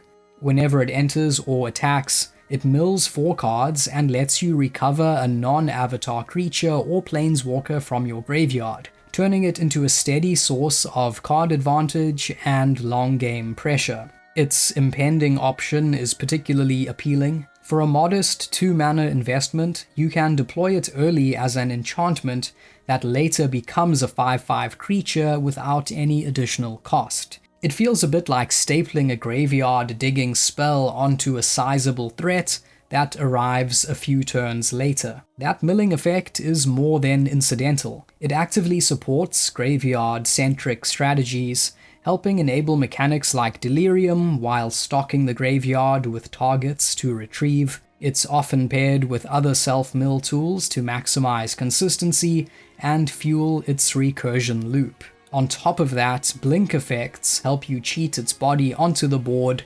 faster than intended. Foundations, Sire of 7 Deaths. This Eldrazi is built to overwhelm the battlefield through sheer density of abilities. As a 7/7 packed with 7 keywords, First Strike, Vigilance, Menace, Trample, Reach, Lifelink, and Ward, it functions as a brutally efficient finisher in modern ramp shells such as Eldrazi Tron. All of these abilities combine to create a creature that is extraordinarily difficult to answer. The ward cost alone discourages most spot removal, and if it remains in play, its lifelink quickly swings life totals out of reach. Even though it costs 7 mana, the sheer concentration of combat keywords makes it a dominant presence. In Modern, Sire of 7 Deaths can take over stalled or contested boards almost immediately. Vigilance and Lifelink together make it extremely hard for aggressive strategies to race, while the Reach allows it to shut down aerial threats. The 7 mana value also synergizes neatly with Ugin's Labyrinth, making Sire both castable and flexible within that archetype. Foundations Jumpstart, Dreadhorde Arcanist. Dreadhorde Arcanist neatly fuses 2 of Red's core themes: aggressive combat and spell recursion.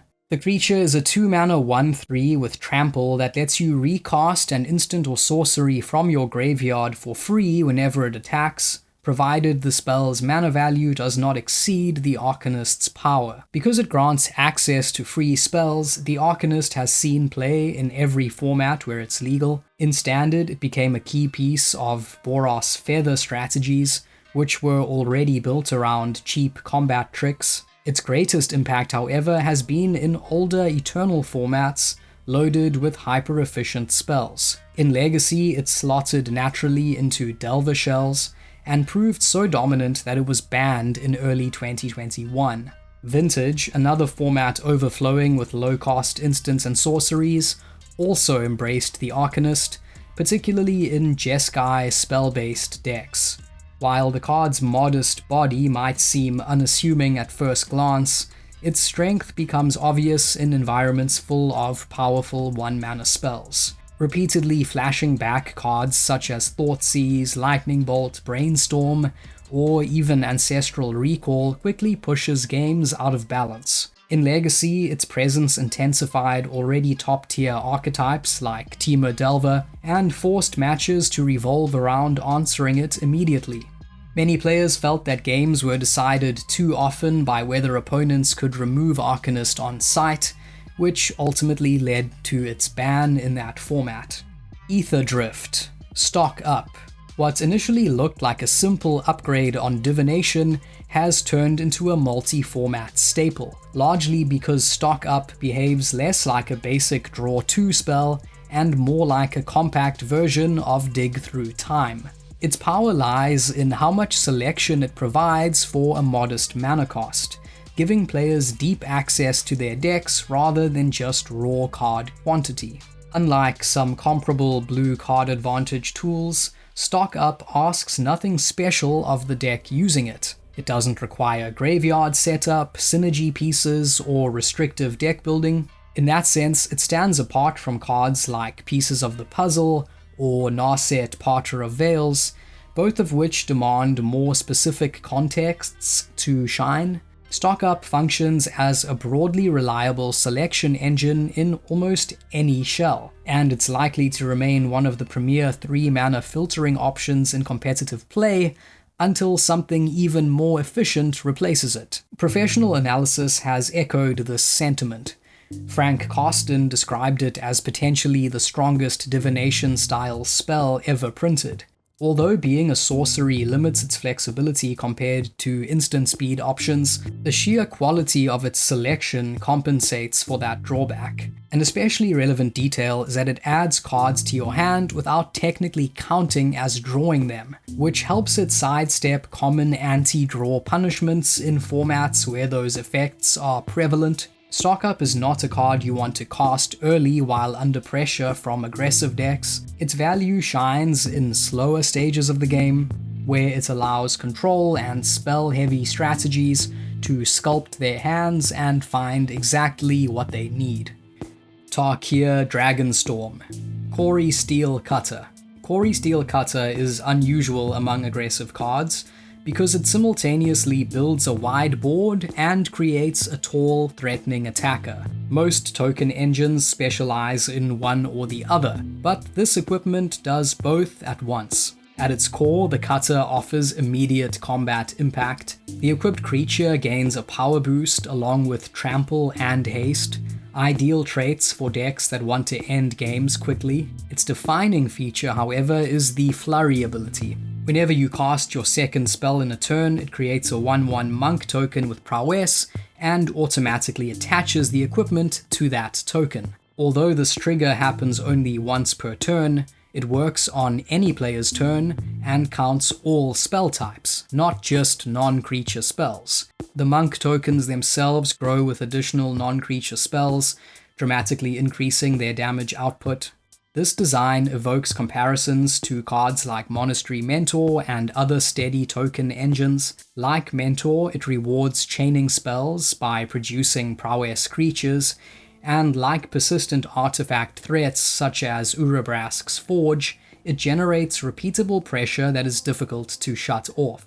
In many spell-heavy archetypes, the cutter outperforms earlier options like Young Pyromancer.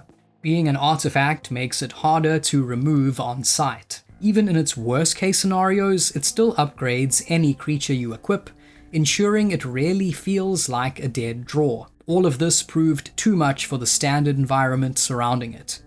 Final Fantasy. Vivi Ornithia. Every time you cast a non-creature spell, Vivi grows stronger and deals damage to your opponents, and once per turn it can convert its power directly into a burst of colored mana at no cost. That means players can immediately convert any temporary growth into a large infusion of resources. This design fits perfectly into Izzet-style spellslinger strategies, which are already built around chaining inexpensive instants and sorceries. Each spell both strengthens Vivi and fuels further casting, creating a feedback loop that can spiral into a game-ending turn. In many ways, Vivi functions as a self-contained win condition. It pressures life totals through incremental damage, while enabling bursts of mana that a blue-red deck normally shouldn't have access to. The interaction with Agatha's Soul Cauldron pushed things even further by letting other counter-bearing creatures inherit Vivi's mana ability, opening the door to enormous mana production and immediate combo finishes. As a result, despite being one of the franchise's most beloved characters, Vivi was the Final Fantasy card people most hated playing against. Edge of Eternities. Quantum Riddler. On the surface, Quantum Riddler resembles a Muldrifter-style value creature. You get an evasive 4/6 body and an immediate card on entry. But what really pushes it over the top is its ability to supercharge your draws when your hand is nearly empty. If you would draw a card while holding one or fewer cards, you draw an extra card. In a game where running out of resources usually spells trouble, this effect can single-handedly swing momentum back in your favor. The warp mechanic adds a whole other layer of flexibility. For a small early investment, you can deploy it temporarily to draw a card right away, treating it almost like a cantrip that banks the creature for later. When you eventually cast it normally, you draw again, meaning the card naturally generates multiple pieces of value over the course of a game. If either the warp or the full cast happens while your hand is low, the bonus draw effect can increase that return even further. This combination of early smoothing and late game dominance lets Quantum Riddler effectively occupy 2 points on your mana curve. It helps stabilize your draws in the early turns, and then arrives as a serious aerial threat that continues to fuel your hand. It didn't take long for modern tier decks to incorporate it. Marvel's Spider-Man.